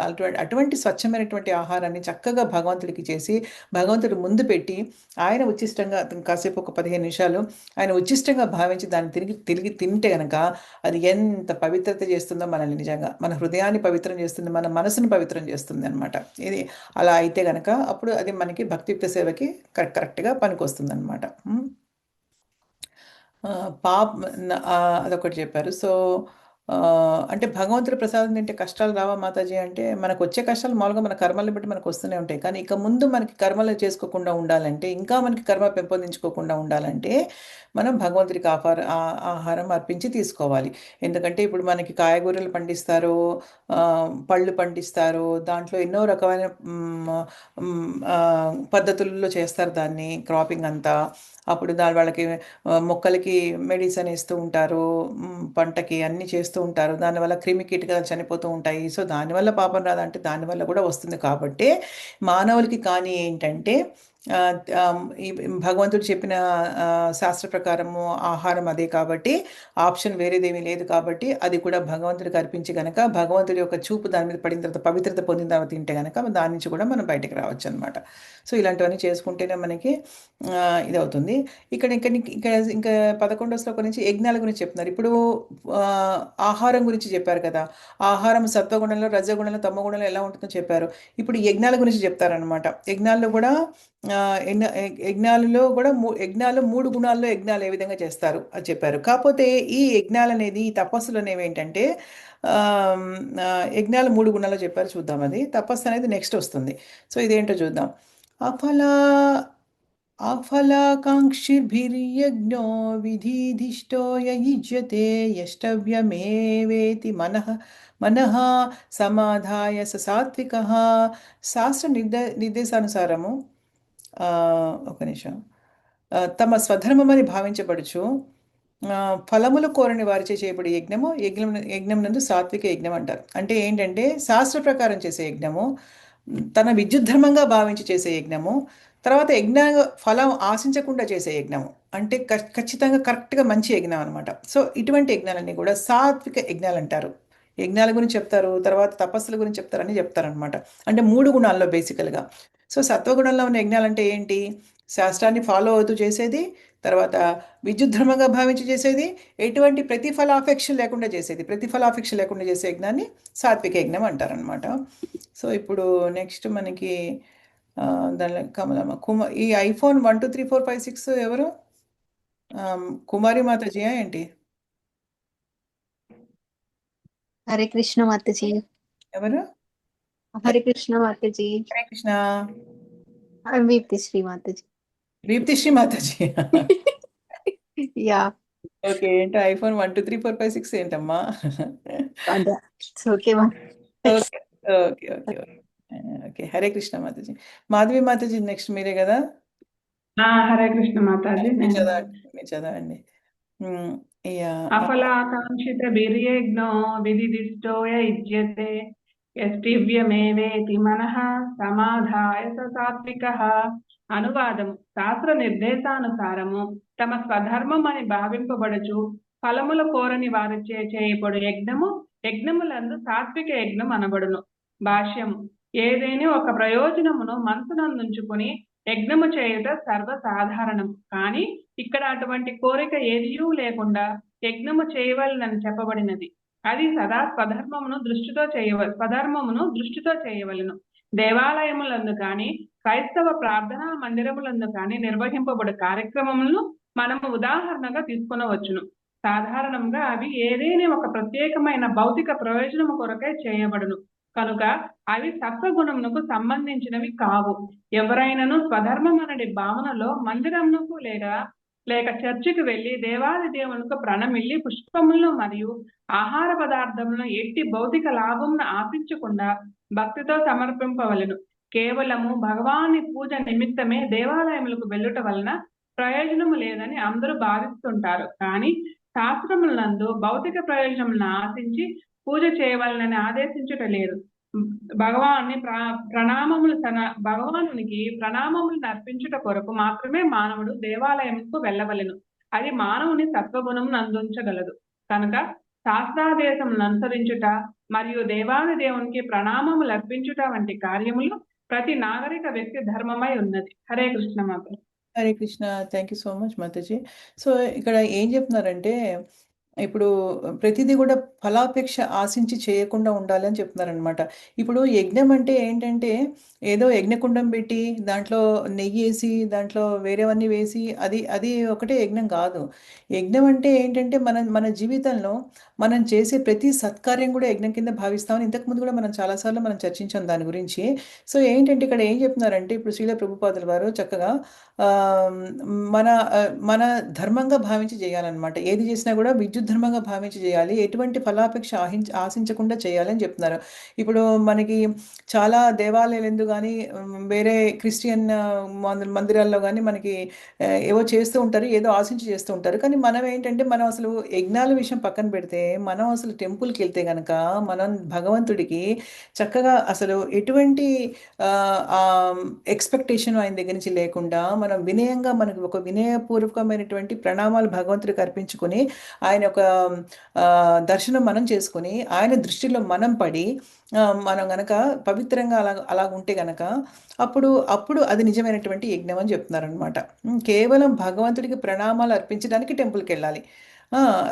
అయితే ఇది మానవుని సత్వగుణంలో ఉంచుతుంది. అయితే ఒకటేంటంటే ఇక్కడ మనం అర్థం చేసుకోవాల్సింది, వైష్ణవ భక్తులు ఎప్పుడు ఎవరైతే ఉంటారో జస్ట్ టెంపుల్కి వెళ్తుంటేనే ఆగిపోదు వాళ్ళది. వాళ్ళు భగవంతుడి భక్తియుక్త సేవలో కంప్లీట్గా నిమగ్నమై ఉంటారనమాట. ఇప్పుడు మామూలుగా ఉట్టినే మనం టెంపుల్కి వెళ్ళి భగవంతుడికి దర్శనం చేసుకుని ఒక నమస్కారం పెట్టి ఆయనకి 2 డబ్బులు ఆయన హుండీలో వేసి వస్తే గనక అది భక్తి కాదు.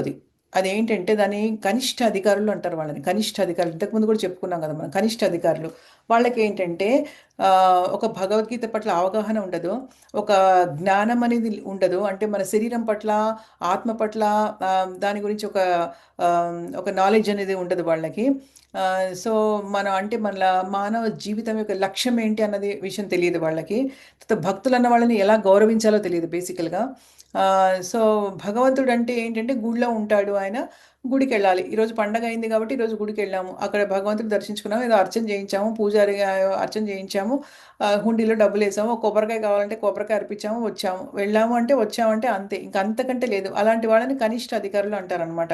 కానీ ఎవరైతే భక్తియుక్త సేవ తీసుకుంటారో, భక్తుల సాంగత్యంలో భగవద్గీత చదివి అర్థం చేసుకోవడానికి ప్రయత్నిస్తారో, భక్తులతో చర్చల్లో పాల్గొంటారో, భక్తి విషయాల పట్ల ఆసక్తి కలిగి ఉంటారో, భక్తుల మీద గౌరవంతో ఉంటారో, వాళ్ళకి ఏ విధంగా సేవ చేయాలని భావిస్తూ ఉంటారో, తర్వాత భగవంతుడితోటి తమ ఒక సంబంధాలని తెలుసుకోవడానికి, రిలేషన్షిప్ని తెలుసుకోవడానికి ఎవరైతే ఉత్సుకత చూపిస్తారో, తర్వాత ఆ పద్ధతిలో వెళ్ళే పద్ధతిలో ఉంటారో, సక్రమమైనటువంటి మార్గంలో ఉంటారో, వాళ్ళు నిజంగా భక్తులు అనమాట. వాళ్ళందరినీ మించిన వాళ్ళు, వీటన్నిటిని మించిన వాళ్ళు అనమాట. సో ఇప్పుడు యజ్ఞం గురించి మామూలుగా చెప్పారు మనకి. కానీ ఏంటంటే మనం చేసే యజ్ఞము హరినామ సంకీర్తన యజ్ఞం కూడా ఒక యజ్ఞమే మనకి. తర్వాత భగవద్గీత మనం చదువుతున్నాం కాబట్టి ఎవ్రీ వారం అది కూడా ఒక యజ్ఞమే మనకి. అన్నీ కూడా మనం చేసే ప్రతి ఒక్క సత్కార్యం కూడా మంచి యజ్ఞమే, సాత్విక గుణంలో ఉన్నటువంటి యజ్ఞాల కింద పరిగణించబడుతుంది అని మనం ఇంతకుముందు కూడా చాలాసార్లు చర్చించాము. ఇప్పుడు మనం మూడు మనం అర్థం చేసుకున్నాం కదా. శాస్త్ర ప్రకారం వెళ్ళేది, మన విద్యుత్ ధర్మంగా భావించి చేసేది, ఫలాపేక్ష లేకుండా చేసేది. ఈ 3 కారణాలు ఉంటే అది యజ్ఞములందు సాత్విక యజ్ఞము. ఇప్పుడు రాజసిక యజ్ఞం ఏంటో మనం చూద్దాము. అభిసందాయతు ఫలం దంభార్థమపి చైవ యత్ ఇజ్యతే భరతశ్రేష్ఠం యజ్ఞం విద్ధి రాజసం. ఓ భరతశ్రేష్ఠ, ఏదైనా ఒక భౌతిక ప్రయోజనం కొరకు లేదా ఆడంబరం కొరకు నిర్వహింపబడే యజ్ఞము రజోగుణ ప్రధానమైందని ఎరుగము. అంటే ఇక్కడ ఏం చెప్తున్నారు? ఆ, అంటే కొంతమంది ఏంటంటే డబ్బున వాళ్ళు ఉంటారు బాగా అసలు. ఒక ఎలక్షన్లో ఉంటారు, లీడర్స్ ఉంటారు, నాయకులు ఉంటారు, వాళ్ళు ఉంటారు, వీళ్ళు ఉంటారు, వాళ్ళు ఆడంబరం కోసం యజ్ఞం చేస్తూ ఉంటారు. వాళ్ళు అంటే ఏదో ఒకటి స్పిరిచువల్గా చేయాలి అనమాట. ఎందుకంటే వాళ్ళు చాలా హై పవర్లో ఉంటారు, పొజిషన్లో ఉంటారు. అందరికీ చెప్పుకుంటారు కూడా, మేము తెలుసా, మేము మన ఆ యజ్ఞం చేసాము, ఇంతమంది వచ్చారు, ఇంతమంది ప్రీస్టులు, ఇంతమంది పూజారులు పిలిపించాము, ఆ అష్టావధానం చేయించాము, వాళ్ళకి సంబోధన, అదేంటి సంబోధన ఏదో అంటారు వాళ్ళకి, ఏదో అంటారు కదా, అది ఇస్తారు కదా వాళ్ళకి దక్షిణ, దాన్ని ఏదో అంటారు ఏదో అంటారు తెలుగులో. అది ఇచ్చాము, వాళ్ళకి ఇంతమందిని పిలిచాము, ఆ ఊళ్ళ నుంచి సంభావన ఆ? సంభావన మాత ఏంటి సంభావన సంభావన? సంభావన ఓకే, ఓకే. సంభావన, థ్యాంక్ యూ. సో సంభావన అనమాట. సంభావన ఇచ్చి వాళ్ళకి ఇంత సంభావనలు ఇచ్చాము, వాళ్ళకి ఇంతమంది వచ్చారు, 4,000 మందిని పిలిచాము, వాళ్ళకందరికీ బ్రహ్మాండంగా భోజనాలు పెట్టాము. అసలు అది ఎంతో ఆడంబరంగా అనమాట. అంటే ఊరు ఊరు చెప్పుకోవాలి వాళ్ళు చేసినట్టుగా. అక్కడ భక్తి లేదు, ఏమీ లేదనమాట. ఆడంబరం కోసం చేసే యజ్ఞం అనమాట. ఏదో ఒక భౌతిక ప్రయోజనం ఆశం చేసేది. ఇంకొకటి ఏంటంటే, ఎలక్షన్స్లో నేను గెలవాలి, ఓట్లన్నీ నాకు పడాలి, లేదు అంటే నాకు ఇదేంటి లాటరీ తగలాలి, ఇన్ని కోట్లు రావాలి, లేదు అంటే ఇంక ప్రమోషన్ రావాలనో, ఇంకా ఏంటో ఇలాంటివన్నీ చేసేది కూడా రజోగుణ ప్రధానమైనవి అనమాట. రజోగుణంలో ఉన్నవన్నమాట ఇవన్నీ కూడాను.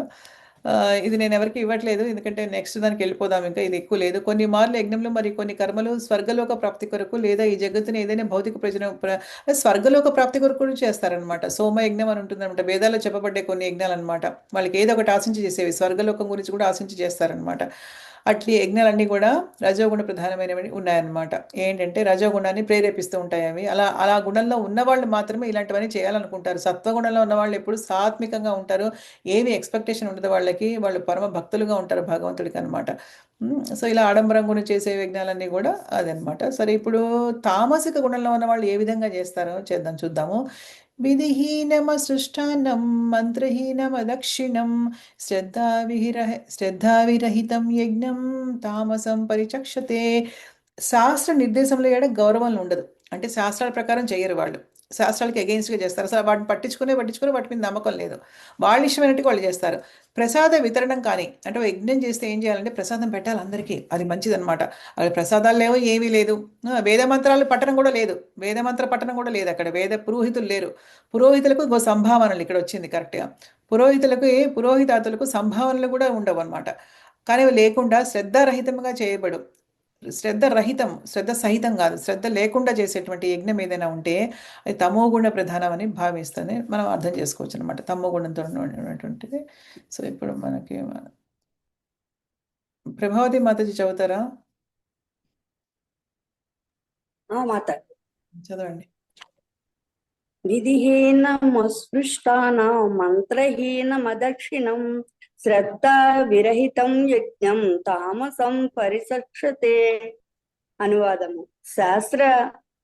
శాస్త్ర నిర్దేశముల ఎడ గౌరవము లేకుండా ప్రసాద వితరణములు కాని, వేద మంత్ర పఠనము కాని, పురోహితాదులకు సంభావనలు కాని లేకుండా శ్రద్ధారహితముగా చేయబడు యజ్ఞం ఏదైనను తమోగుణ ప్రధానమైనదిగా భావించబడును. భాష్యము. తమోగుణముతో కూడి ఉన్నట్టి శ్రద్ధ వాస్తవములకు శ్రద్ధారహితమై ఎనబడును. కొందరు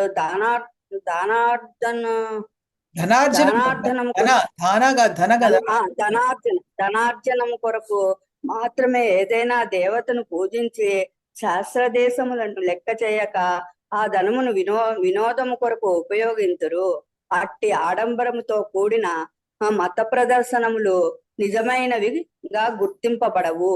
అవన్నీను తమోగుణమునకు సంబంధించినట్టివే అని కేవలము రాక్షస స్వభావము కలిగించునే గాని మానవ సమాజమునకు హితకరములు కాజాలవు. హరే కృష్ణ. హరే కృష్ణ. Thank you Mataji.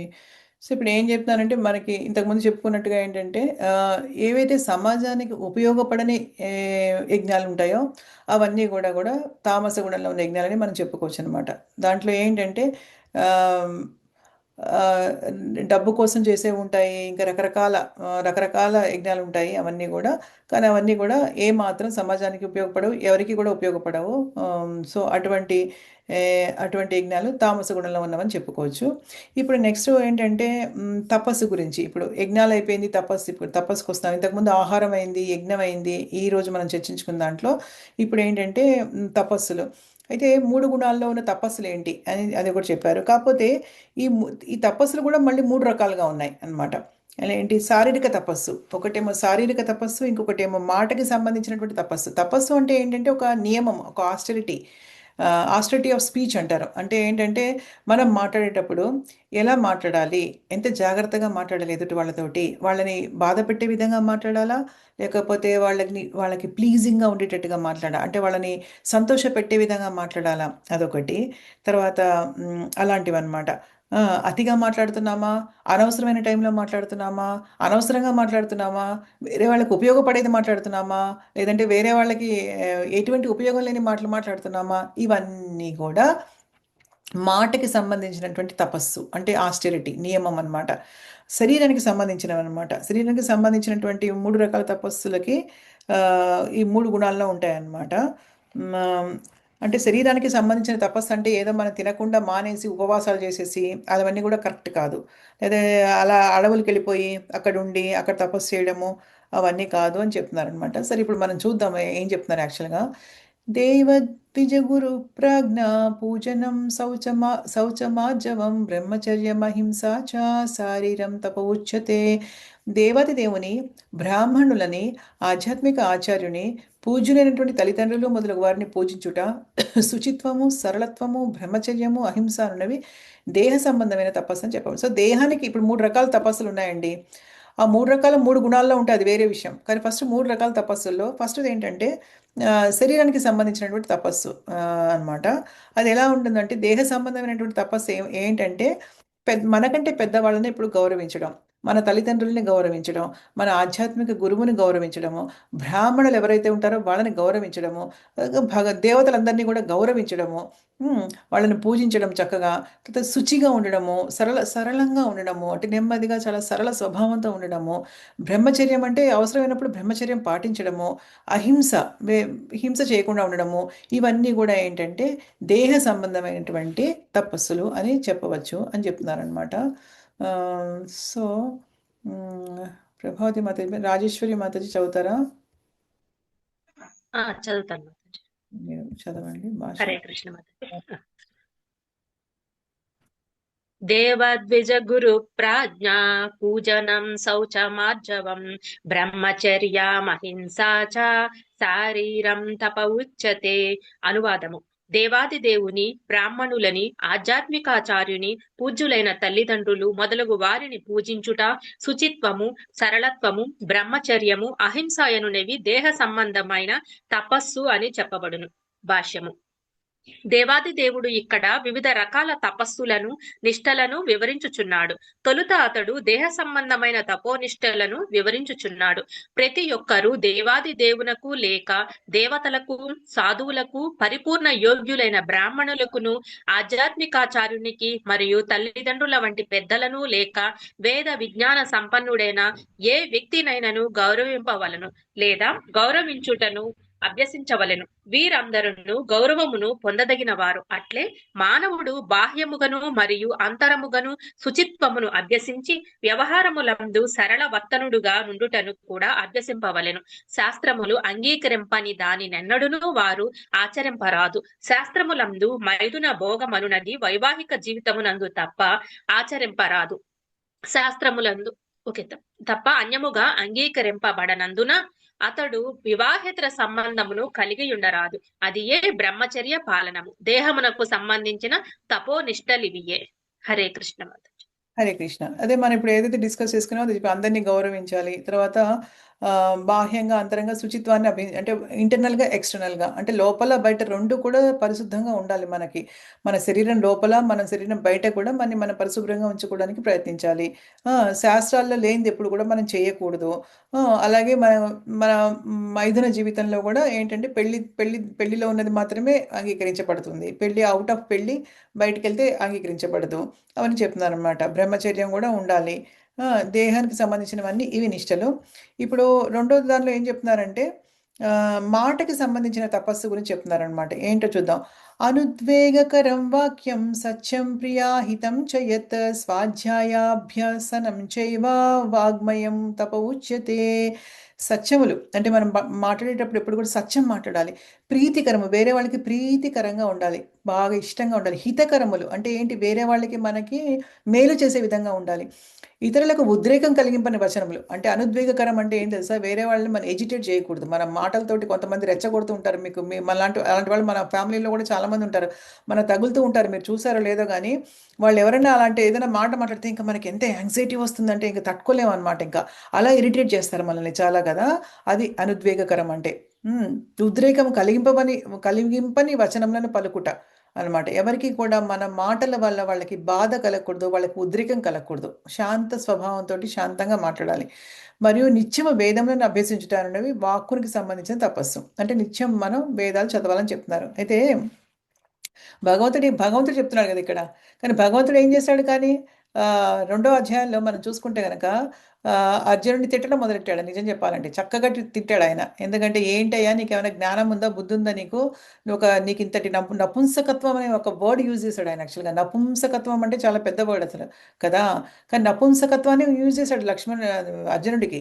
ఏంటి నీకు ఏమైనా నువ్వు నపుంసకుడివా ఏంటి, ఇంత భయపడుతున్నావు, ఇంత హృదయ దౌర్బల్యం నీకు ఎక్కడి నుంచి వచ్చిందయ్యా, అసలు నిజంగా ఒక శత్రువుడివై ఉండి నువ్వు ఇలా మాట్లాడడానికి తగునా ఇది, అసలు ఈ విధంగా ఇంప్యూరిటీస్ నీకు ఎలా వచ్చాయి, ఇంత కలుషితాలు నీ మీద ఎలా ప్రభావం చూపిస్తున్నాయి, అసలు ఏమైంది నీకు, అసలు పిరికి పందం అనుకోరా నువ్వు, నిజంగా యుద్ధ భూమిని వదిలి పారిపోతే నువ్వు అనుకుంటున్నావేమో నువ్వు అలాగా త్యాగం చేసేస్తే భీష్మ పితామహుడు, ద్రోణాచార్యుడు, ఇంకా మిగతా అందరూ గొప్ప గొప్ప వాళ్ళైతే ఎవరి కోసమైతే నువ్వు త్యాగం చేస్తున్నావు వాళ్ళందరూ నేను ఆకాశానికి ఎత్తేస్తారని నువ్వు అనుకుంటున్నావేమో, నిన్ను గొప్ప త్యాగవంతుడు, అబ్బా మా అర్జునుడు ఎంత మంచివాడు అని వాళ్ళే నిన్ను అసహించుకుంటారో, వాళ్ళే నిన్ను పిరికి పందలా పారిపోతున్నాడు యుద్ధ భూమి నుంచి అనుకుంటారు. నువ్వు ఎవరి కోసమైతే త్యాగం చేస్తున్నావు వాళ్ళు కూడా నిన్ను అప్రిషియేట్ చేయలేరు. ఇంకా జనాల గురించి ఏం చెప్పాలి, నీకు మహా అపకీర్తి వస్తుందయ్యా నీకు అసలు అని చెప్తాడు భగవంతుడు. ఎంత తిడతాడంటే భగవంతుడు. కానీ ఇక్కడ భగవంతుడు ఏమన్నాడు, వేరే వాళ్ళకి ఉద్రేకం కలిగించని వచనాలను పలకూడదని చెప్తున్నాడు ఆయన.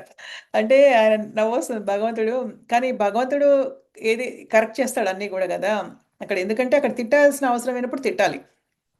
ఏంటంటే వేరే వాళ్ళకి కష్టం కలిగించకూడదు అని చెప్పేసి ఒక చిన్న పిల్లాడు గట్టిగా అల్లరి చేస్తుంటే మన ఇంట్లో ఇల్లు పీకి పందిరేస్తుంటే, బాబు కొంచెం అన్నీ విరగొట్టేస్తుంటే కింద పడేస్తుంటే అన్నీ తీసుకెళ్ళి, నాయన వద్దు నాయన నువ్వు సరళత్వంగా మాట్లాడాలి కదా, అనుద్వేగకరం ఉండకూడదు కదా అని చెప్పేసి, నాయన వద్దు నాయన నువ్వు పెట్టకు నాయన అని ఇంకొక నువ్వు విరగొట్టకు నాయన అంటే ఇంకొంచెం విరగొడతాడు. అప్పుడు అలాంటి వాళ్ళకి ఏం చేయాలి, పిల్లలకి అలా గొడవ చేస్తున్న వాళ్ళకి ఏయ్ అని చెప్పి ఒక అరవాలి.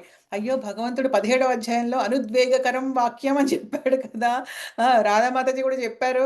కాబట్టి అమ్మో అసలు సరళత్వంగా ఉండాలి, అరవకూడదు పిల్లల పట్ల, వాళ్ళకి ప్రీతికరంగా ఉండాలి, వేరే వాళ్ళకి నేను ప్రీతిగా ఉండే మాట్లాడాలి. అలా అలా చేసామనుకోండి, అలా కాదు. ఇక్కడ కరెక్ట్గా అర్థం చేసుకోవాలన్నమాట. అంటే ఇప్పుడు నిజం చెప్పాలి మనము, అంటే సత్యం మాట్లాడాలి. ఎప్పుడు సత్యం కూడా విషయంలో మనం మాట్లాడే వాక్కుల్లో మనం ఎప్పుడు సత్యం చెప్పాలి. అలా అని కఠినంగా చెప్పకూడదు కదా, ఎవరైనా హర్ట్ అయ్యేటట్టుగా చెప్పకూడదు. ఇప్పుడు అది నిజం కూడా నిష్ఠూరంగా చెప్పకూడదు, నిష్ఠూరపూర్వకంగా చెప్పకుండా చాలా నిజం కూడా ఏంటంటే చాలా ప్రీతికరంగా స్వీట్గా చెప్పాలన్నమాట. అంటే ఎదుటి వాళ్ళు బాధపడకుండా నిజాన్ని నిర్భయంగా చెప్పాలి. కానీ ఏంటంటే కొంచెం చెప్పదగే విధానం ఒక సామరస్యపూర్వకంగా, ఒక ఆత్మీయతతోటి, ఒక ప్రేమతోటి చక్కగా మాట్లాడితే వాళ్ళకి అర్థమవుతుంది. కాకపోతే ఏంటంటే కొంతమందికి అది అది కూడా పనిచేయదు కోర్సు. అలాగా సామ దాన భేద దండోపాయాలు ఉంటాయి యాక్చువల్గా, అందుకని అలా కూడా చేయాలి. ఇప్పుడు అందుకనే మనం కరెక్ట్గా అర్థం చేసుకోవాలి ఇన్స్ట్రక్షన్స్ అనేవి భగవద్గీతలో. ఇప్పుడు ఇంకొకటి ఏంటంటే మనం ఊరికి ఉచిత సలహాలు ఇస్తూ ఉంటాం వేరే వాళ్ళకి కదా, అది చాలా కష్టం అవుతుంది యాక్చువల్గా. నిజం చెప్పాలంటే ఉచిత సలహాలు అనేవి ఎప్పుడు కూడా ఇవ్వకూడదు.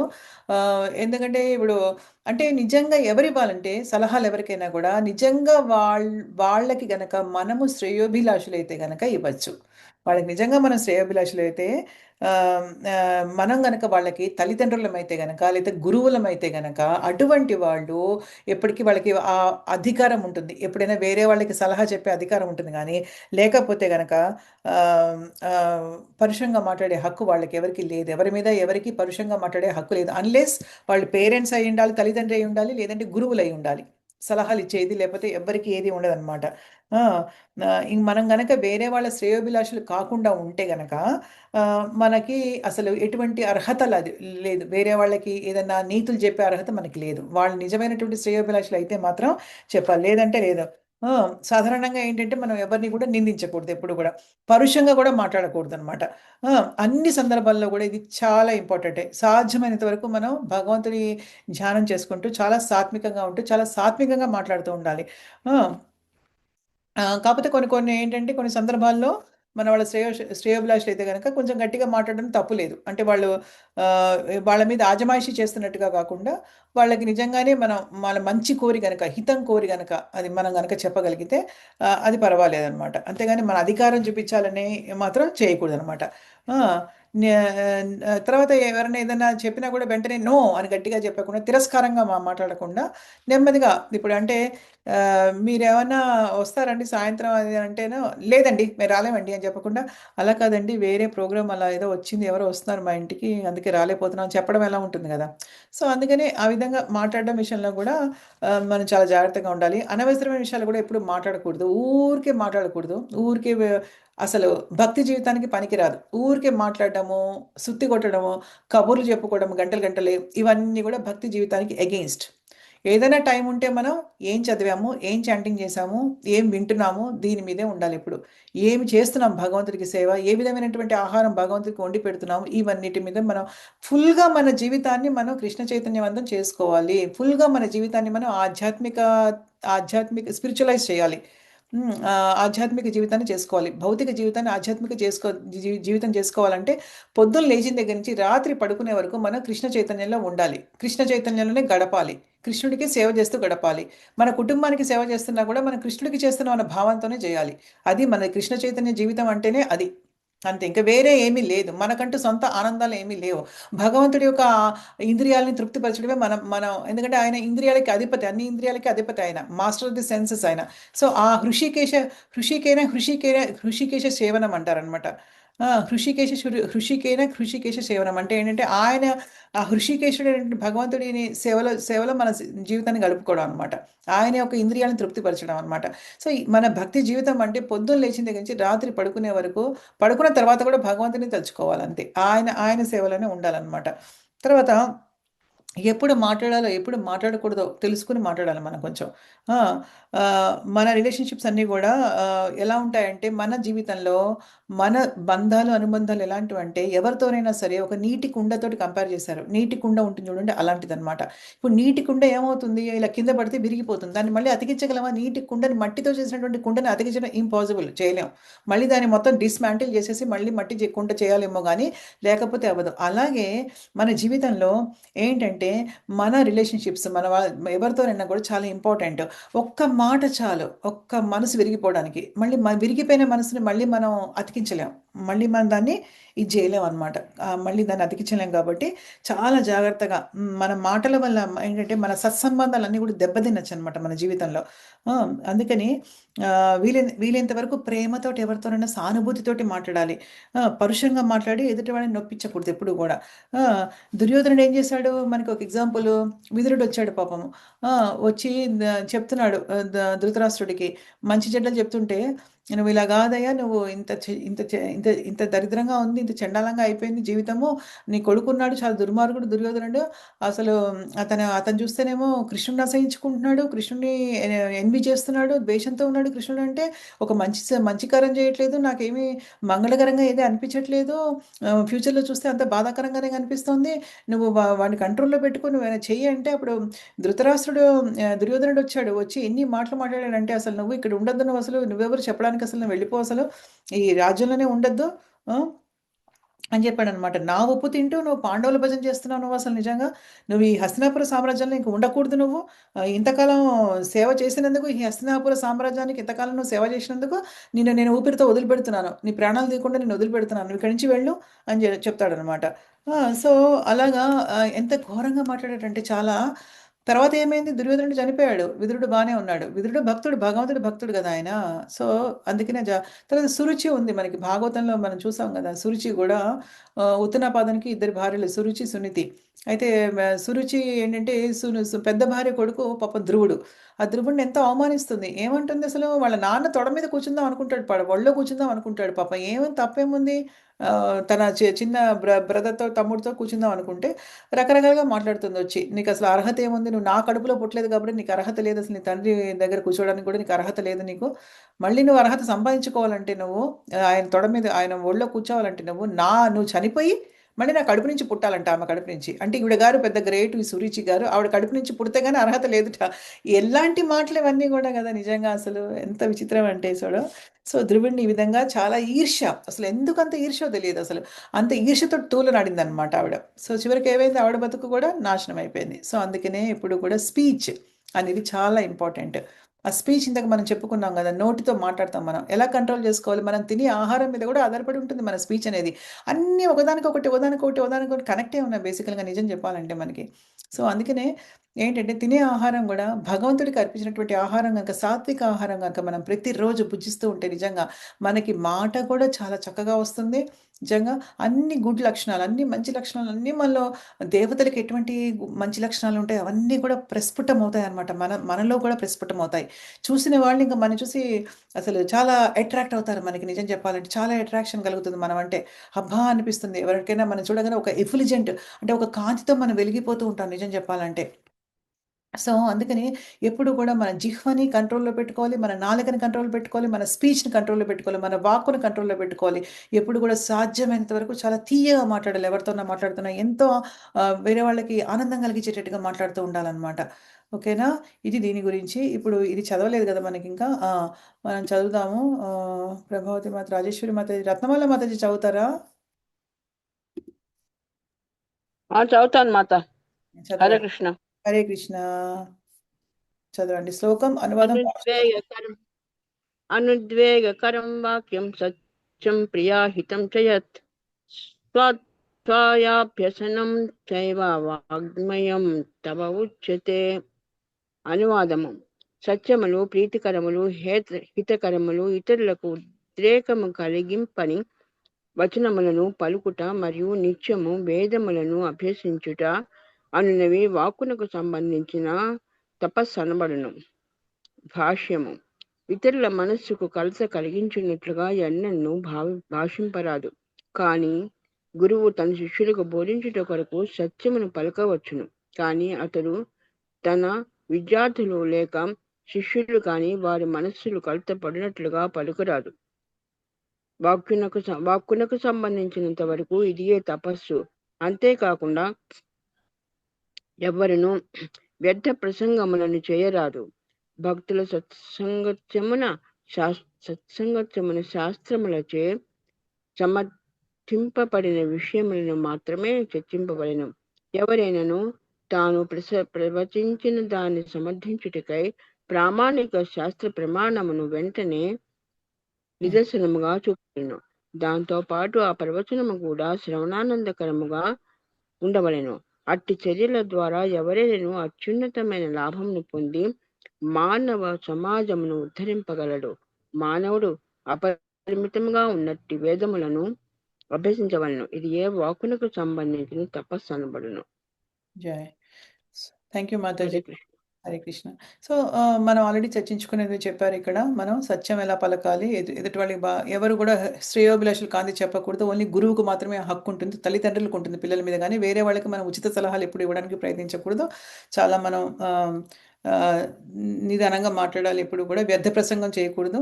వీలైతే మనం కృష్ణ చైతన్యం గురించి వేరే వాళ్ళకి చెప్పాలి. ఒక భక్తి జీవితంలోకి ఎంటర్ అయ్యాం కాబట్టి మనము భక్తి జీవితం చేద్దాం అనుకుంటున్నాం కాబట్టి వేరే వాళ్ళకి వీలైతే మనం ఏదైనా మాట్లాడితే కృష్ణుడి గురించి మాట్లాడాలి. భక్తులు అన్న వాళ్ళు ఎప్పుడు కూడా మాట్లాడితే కృష్ణుడి గురించి మాట్లాడతారు. ఇంకా ఏది ఉండదు. ఇంకా అనవసరమైన ప్రసంగాలన్నీ కూడా సినిమాల గురించి, చీరల గురించి, నగల గురించి, ఇళ్ల గురించి, ఇంకా ఇంకా భౌతికపరమైనటువంటి ఏ విషయాల గురించి వాళ్ళు మాట్లాడరు. కేవలం భక్తి గురించి మాట్లాడతారు. ఏదైనా మనం వింటున్నాం ఇప్పుడు ఇన్నాళ్ల బట్టి ఒక్క ముక్క వేరే వాళ్ళకి చెప్తే కనుక వాళ్ళు దాంట్లో ఒక చిన్న ముక్క అదృష్టం ఎప్పుడు ఎవరిని ఎలా భరిస్తుందో తెలీదు. ఒక చిన్న ముక్క చెప్తే గనక వాళ్ళు కూడా చాలా బెనిఫిట్ అవుతారు. వాళ్ళకు కూడా చాలా లాభం చేకూరుస్తుందనమాట. సో, అందుకని సమాజాన్ని ఉద్ధరించే ప్రవచనాలు చేయాలి మనం అనమాట. అంటే మన ఇష్టమైనట్టు మనం చెప్పకూడదు. శాస్త్ర ప్రకారం చెప్పాలి ఏదైనా. అందుకే శాస్త్రం అనేది చాలా ఇంపార్టెంట్. శాస్త్రం చదవడం చాలా ఇంపార్టెంట్. వినడం చాలా ఇంపార్టెంట్. అందుకని మనకి ఆ కరెక్ట్‌గా అయిన అవగాహన మనం చేసుకుంటే వేరే వాళ్ళకి కరెక్ట్‌గా జ్ఞానాన్ని ఇవ్వగలుగుతాము. లేదు అంటే మనం ఏది పడితే అది చెప్తే అది వాళ్ళ వాళ్ళ హృదయాల్లోకి ఎక్కను కూడా ఎక్కదనమాట.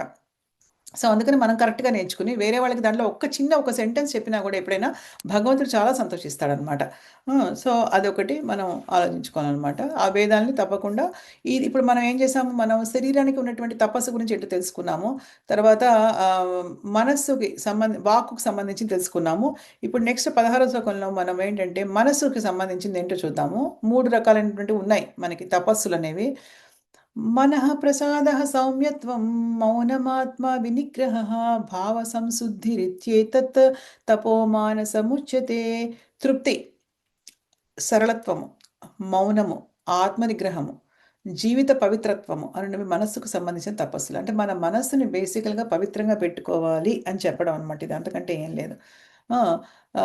తృప్తి అంటే ఎప్పుడు కూడా మన మనసులో మనం తృప్తిగా ఉండాలి. ఎప్పుడు కూడా దేనికోసము హ్యాంకరింగ్ అంటే ఎగబడడం అవసరం లేదు. మనసులో మన తృప్తిగా మన మనసును పెట్టుకోవాలి. సరళత్వంతో ఉండాలి. సరళత్వం అంటే చాలా మృదువుగా ఉండాలి ఎప్పుడు కూడాను. మనసు ఎప్పుడు క్లీన్‌గా పెట్టుకోవాలి. మౌనం ఎక్కువ పాటించాలి. భక్తులు ఎప్పుడు కూడా ఊరికే లబ లబ లబ లబ లబ లబ మాట్లాడరు. భక్తులు ఎప్పుడు కూడా ఏంటంటే ఎంతవరకు మాట్లాడాలో అంతవరకు మాత్రమే మాట్లాడతారు. ఎక్కువసేపు మౌనంగానే ఉంటారసలు. అవసరం లేదు. ఎందుకంటే మాట్లాడితే వేరే వాళ్ళకి భక్తిపరంగా ఉపయోగపడే మాటలు మాట్లాడాలి. లేదు అంటే మౌనంగా ఉండడం కంటే ఉత్తమమైనది ఇంకొకటేమీ లేదు. మౌనం వ్రతంలోనే ఎక్కువగా ఉంటారు భక్తులు. ఎందుకంటే ఎప్పుడు కూడా భక్తుల యొక్క హృదయము భగవంతుడితో కనెక్ట్ అయి ఉంటుంది. మనసులో ఎప్పుడు భగవంతుడే నిలుచుంటాడు వాళ్ళకి. కాబట్టి వాళ్ళు ఎక్కువ ఏం మాట్లాడలేరు. మౌనంగానే ఉంటారనమాట. ఆత్మనిగ్రహం అనేది చాలా ఇంపార్టెంట్. మన నిగ్రహంతో ఉండాలి ఎప్పుడు కూడా అనమాట. అంటే ఇంద్రియ నిగ్రహం కింద కూడా వస్తుంది ఇది నిజం చెప్పాలంటే. ఎప్పుడు కూడా ఆత్మ నిగ్రహంతో ఉండాలి మనం. జీవిత పవిత్రత్వం అనేవి మనసుకు సంబంధించి. అంటే మన మనసుని బేసికల్‌గా పవిత్రంగా ఉంచుకోవాలి. ఇది కూడా ఒక తపస్సు లాంటిది అని చెప్తున్నారు. శారీరక పరంగా, మనసు పరంగా, వాక్కు పరంగా. మనస, వాచ, కర్మణ అనమాట. సో, మనం చాలా పవిత్రంగా ఉండాలనమాట అని చెప్తున్నారు భక్తి జీవితంలో ఉన్నప్పుడు. దీప్తిశ్రీ మాతాజీ, will you be able to read? Hare Krishna sure మాతాజీ. భాష్యం చదవండి మాతాజీ. శ్లోకం, అనువాదం, భాష్యం. భగవద్గీత 17.16. మనః ప్రసాద సౌమ్యత్వం మౌనమాత్మా వినిగ్రహః భావ సంశుద్ధిరిత్యేతత్ తపోమానసముచ్యతే. అనువాదం, ట్రాన్స్లేషన్, పర్పడ్ బై శ్రీవన్ కృష్ణ ప్రభుపాద్ కి జై. అనువాదము: తృప్తి, సరళత్వము, మౌనము, ఆత్మ నిగ్రహము, జీవిత పవిత్రత్వము అనేవి మనసుకు సంబంధించిన తపస్సు అనబడును. భాష్యం: మనస్సు తపో సంపన్నము చేయుట అనగా దానిని ఇంద్రియ తృప్తి ఆసక్తి నుండి దూరం చేయుట. ఎల్లప్పుడూ ఇతరులకు మేలు చేయుట గురించే ఆలోచించున్నట్లుగా దానికి శిక్షణ ఇవ్వాలి. నిశ్చలమైన ఆలోచన మనస్సుకు గల ఉత్తమ శిక్షణ విధానం. ఎవరు కృష్ణ చైతన్యం నుండి ఏమాత్రం పెడదారి పట్టక ఎల్లప్పుడూ ఇంద్రియ తృప్తిని వర్ణింపవలెను. కృష్ణ చైతన్యంను కలిగి ఉండుట అనగా స్వభావం పవిత్రము చేసుకున్నటయే కాగలదు. మనస్సును ఇంద్రియ తృప్తికి సంబంధించిన ఆలోచనల నుండి దూరం చేయడం ద్వారా మానసిక సంతృప్తి లభింపగలదు. ఇంద్రియ తృప్తిని గూర్చి మనం ఎంతగా ఆలోచిస్తామో అంతగా మనసు అసంతృప్తి గురియగును. నేటి యుగమున మనము అనవసరంగా ఇంద్రియ తృప్తి గురించి అనేక విషయములందు మనసును లగ్నం చేయుదుము. కనుక మన మనస్సు తృప్తి పొందుట అవకాశం లేకుండా ఉన్నది. వేద వాంగ్మయము వైపునకు మనస్సును మరలించుటయే ఉత్తమ మార్గము. అట్టి వాంగ్మయము పురాణాలు, మహాభారతం వలె మనస్సుకు తృప్తి కలిగించు కథలను కలిగి ఉండును. ఆ జ్ఞానమును అవకాశంగా తీసుకుని ఎవరైనా పవిత్రులు కావచ్చు. మనస్సు వంచన స్వభావం లేకుండా ఇతరుల శ్రేయస్సు గూర్చి ఆలోచింపవలెను. మౌనం అనగా ఎల్లప్పుడూ ఆత్మానుభూతి గురించి ఆలోచించుటే. ఇట్టి భావనలో కృష్ణ చైతన్యవంతుడై భక్తుడు పూర్తి మౌనమును పాటించును. మనో నిగ్రహం అనగా మనస్సును ఇంద్రియ భోగానుభూతి నుండి మరల్చుట అని భావం. అంతేకాకుండా మానవుడు తన వ్యవహార కార్యములందు న్యాయముగా ఉండి అతని జీవితం పవిత్రమును చేసుకోవలను. ఈ గుణలక్షణముల ఈ గుణ లక్షణములు అన్నియు కలిసి మానసిక తపస్సు అనబడును. Hare Krishna. Very wonderful. Thank you so much. మీ స్వీట్ వాయిస్ విన్నాము ఈరోజు, చాలా ఆనందంగా ఉంది. మీ టూ మాతాజీ. Hare Krishna. Thank you so much Vyaktisri. So మనం చర్చించుకున్నాము ఇంద్రియ తృప్తి, మనస్సుని తపో సంపన్నం చేయటం అంటే ఏంటి? మన మనస్సు ఏంటంటే మన కోరికలన్నిటికీ స్థావరం కదా, దాంట్లోంచే వస్తాయి మనకన్నీ కూడా. అప్పుడు బుద్ధి ఏం చేస్తుంది? ఇది మంచి కోరిక, చెడ్డ కోరిక అన్నది మన బుద్ధి ఉపయోగించి మనం తెలుసుకుంటాం యాక్చువల్గా. సో మనస్సుని తపో సంపన్నం చేయడం అంటే ఏంటంటే ఈ కోరికలు ఏవైతే ఉన్నాయో భౌతిక కోరికలు, దాని నుంచి బయటకు తీసుకురావడం అనే మనస్సుని అని చెప్తున్నారు ఇక్కడ శ్రీల ప్రభుపాదుల వారు అనమాట. ఎల్లప్పుడూ కూడా ఇతరులకు ఇప్పుడు ఎలా అంటే మన మనసుని ఏ విధంగా మనం మలుచుకోవాలి అంటే మనం భౌతిక కోరికలకి దూరంగా ఉంటూ కేవలం భగవంతుడికి సేవ చేయాలనే కోరికని మనసులో నిలుపుకొని వేరే వాళ్ళకి కూడా దాన్ని కనుక మనం చేస్తే అది వేరే వాళ్ళకి మేలు చేసినట్టుగా అవుతుందన్నమాట. దానికి ఏ విధంగా మన మనసుకి చూడండి, మన మనసే మనకి friend, at the same time enemy కూడా కదా. మన స్నేహితురాలు అదే, మన మన శత్రువు కూడా అదే కదా. మన మనసుని మనం కంట్రోల్ చేసుకోగలిగితే కనుక కరెక్ట్గా దాన్ని ఏ విధంగా శిక్షణ ఇవ్వాలంటే దానికి ఇతరులకి మేలు చేసే విధంగా దానికి శిక్షణ ఇవ్వాలి.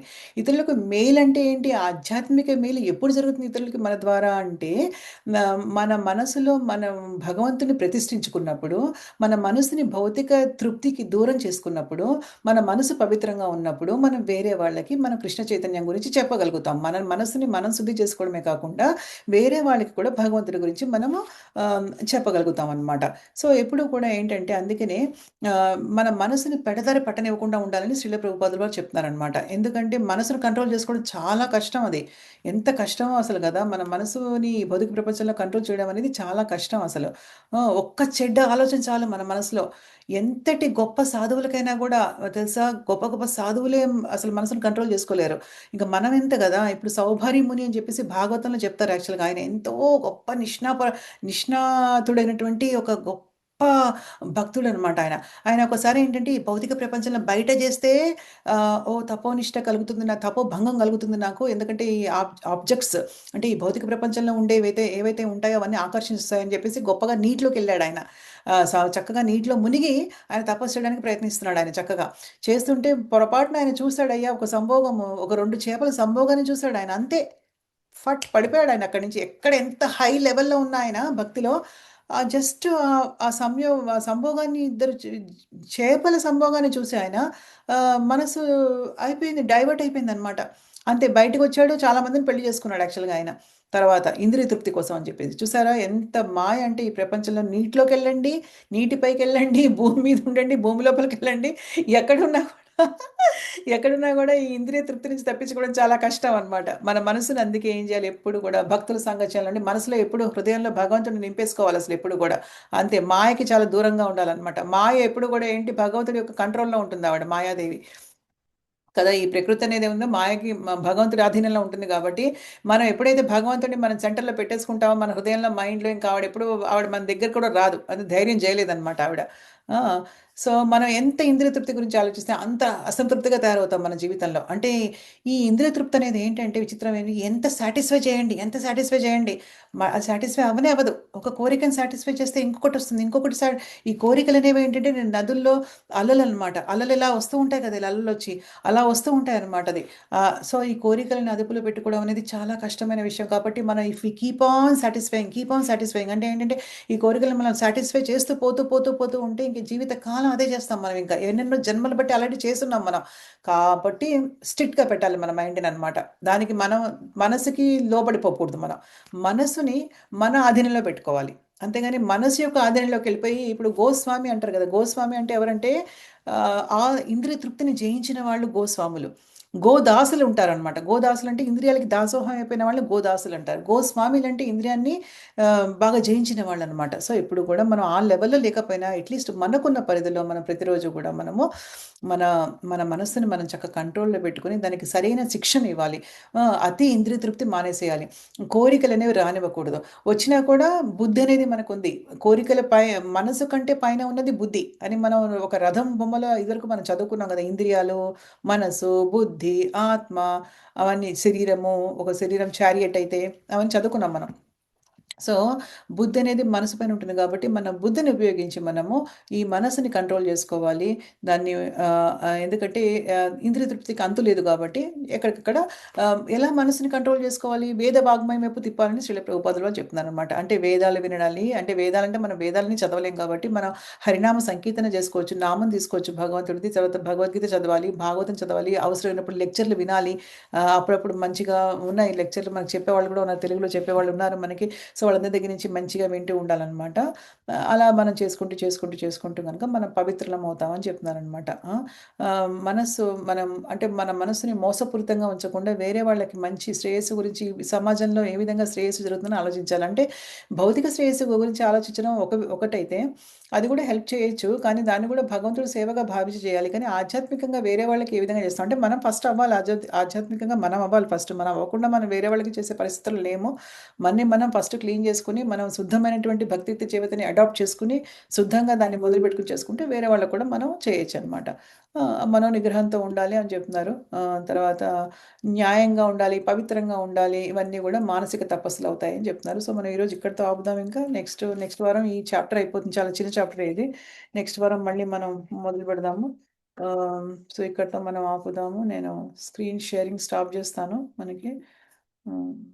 సో ఏంటి అందరికీ నేను చాలా బిజీగా ఉన్నాను గత 2 వారాలు బట్టి. ఒక మంచి ఇందాక మాధవి మాతాజీతో వాళ్ళతో అదే షేర్ చేస్తున్నాను.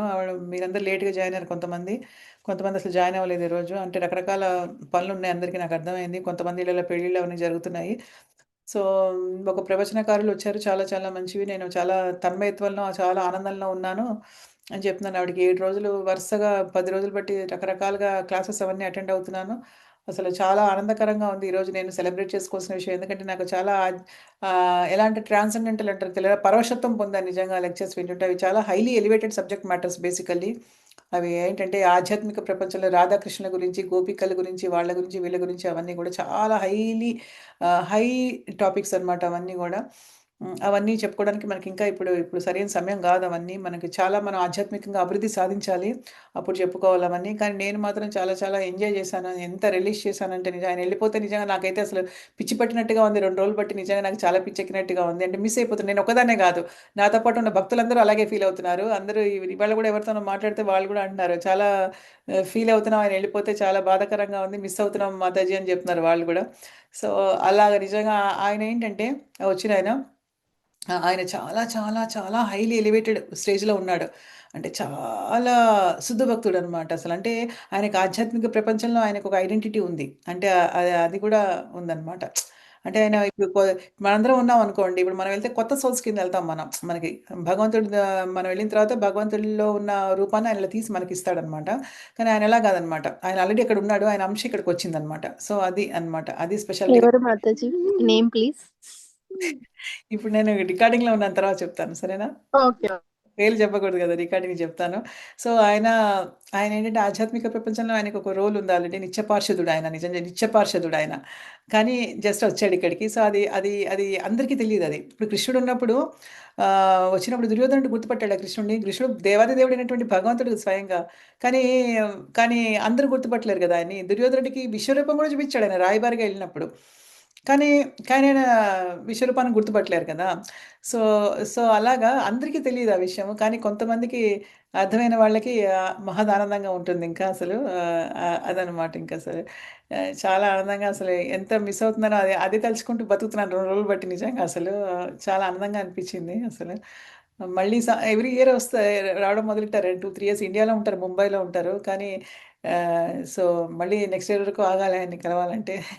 సో చాలా అంటే వాళ్ళలో తెలిసిపోతుందనమాట. వాళ్ళ ఒక్క లక్షణాలు వాళ్ళని చూసి, వాళ్ళు చెప్పే విధానం గాని, వాళ్ళ ఆధ్యాత్మికంగా అలా ఎదుటి వాళ్ళకి యాక్చువల్‌గా వాళ్ళ లెక్చర్స్ తోటి పరవశత్వాన్ని ఎలా కలగజేస్తారు అంటే, అది వాళ్ళ వాక్కు, వాళ్ళ ప్యూరిటీ, వాళ్ళ శుద్ధత అనమాట.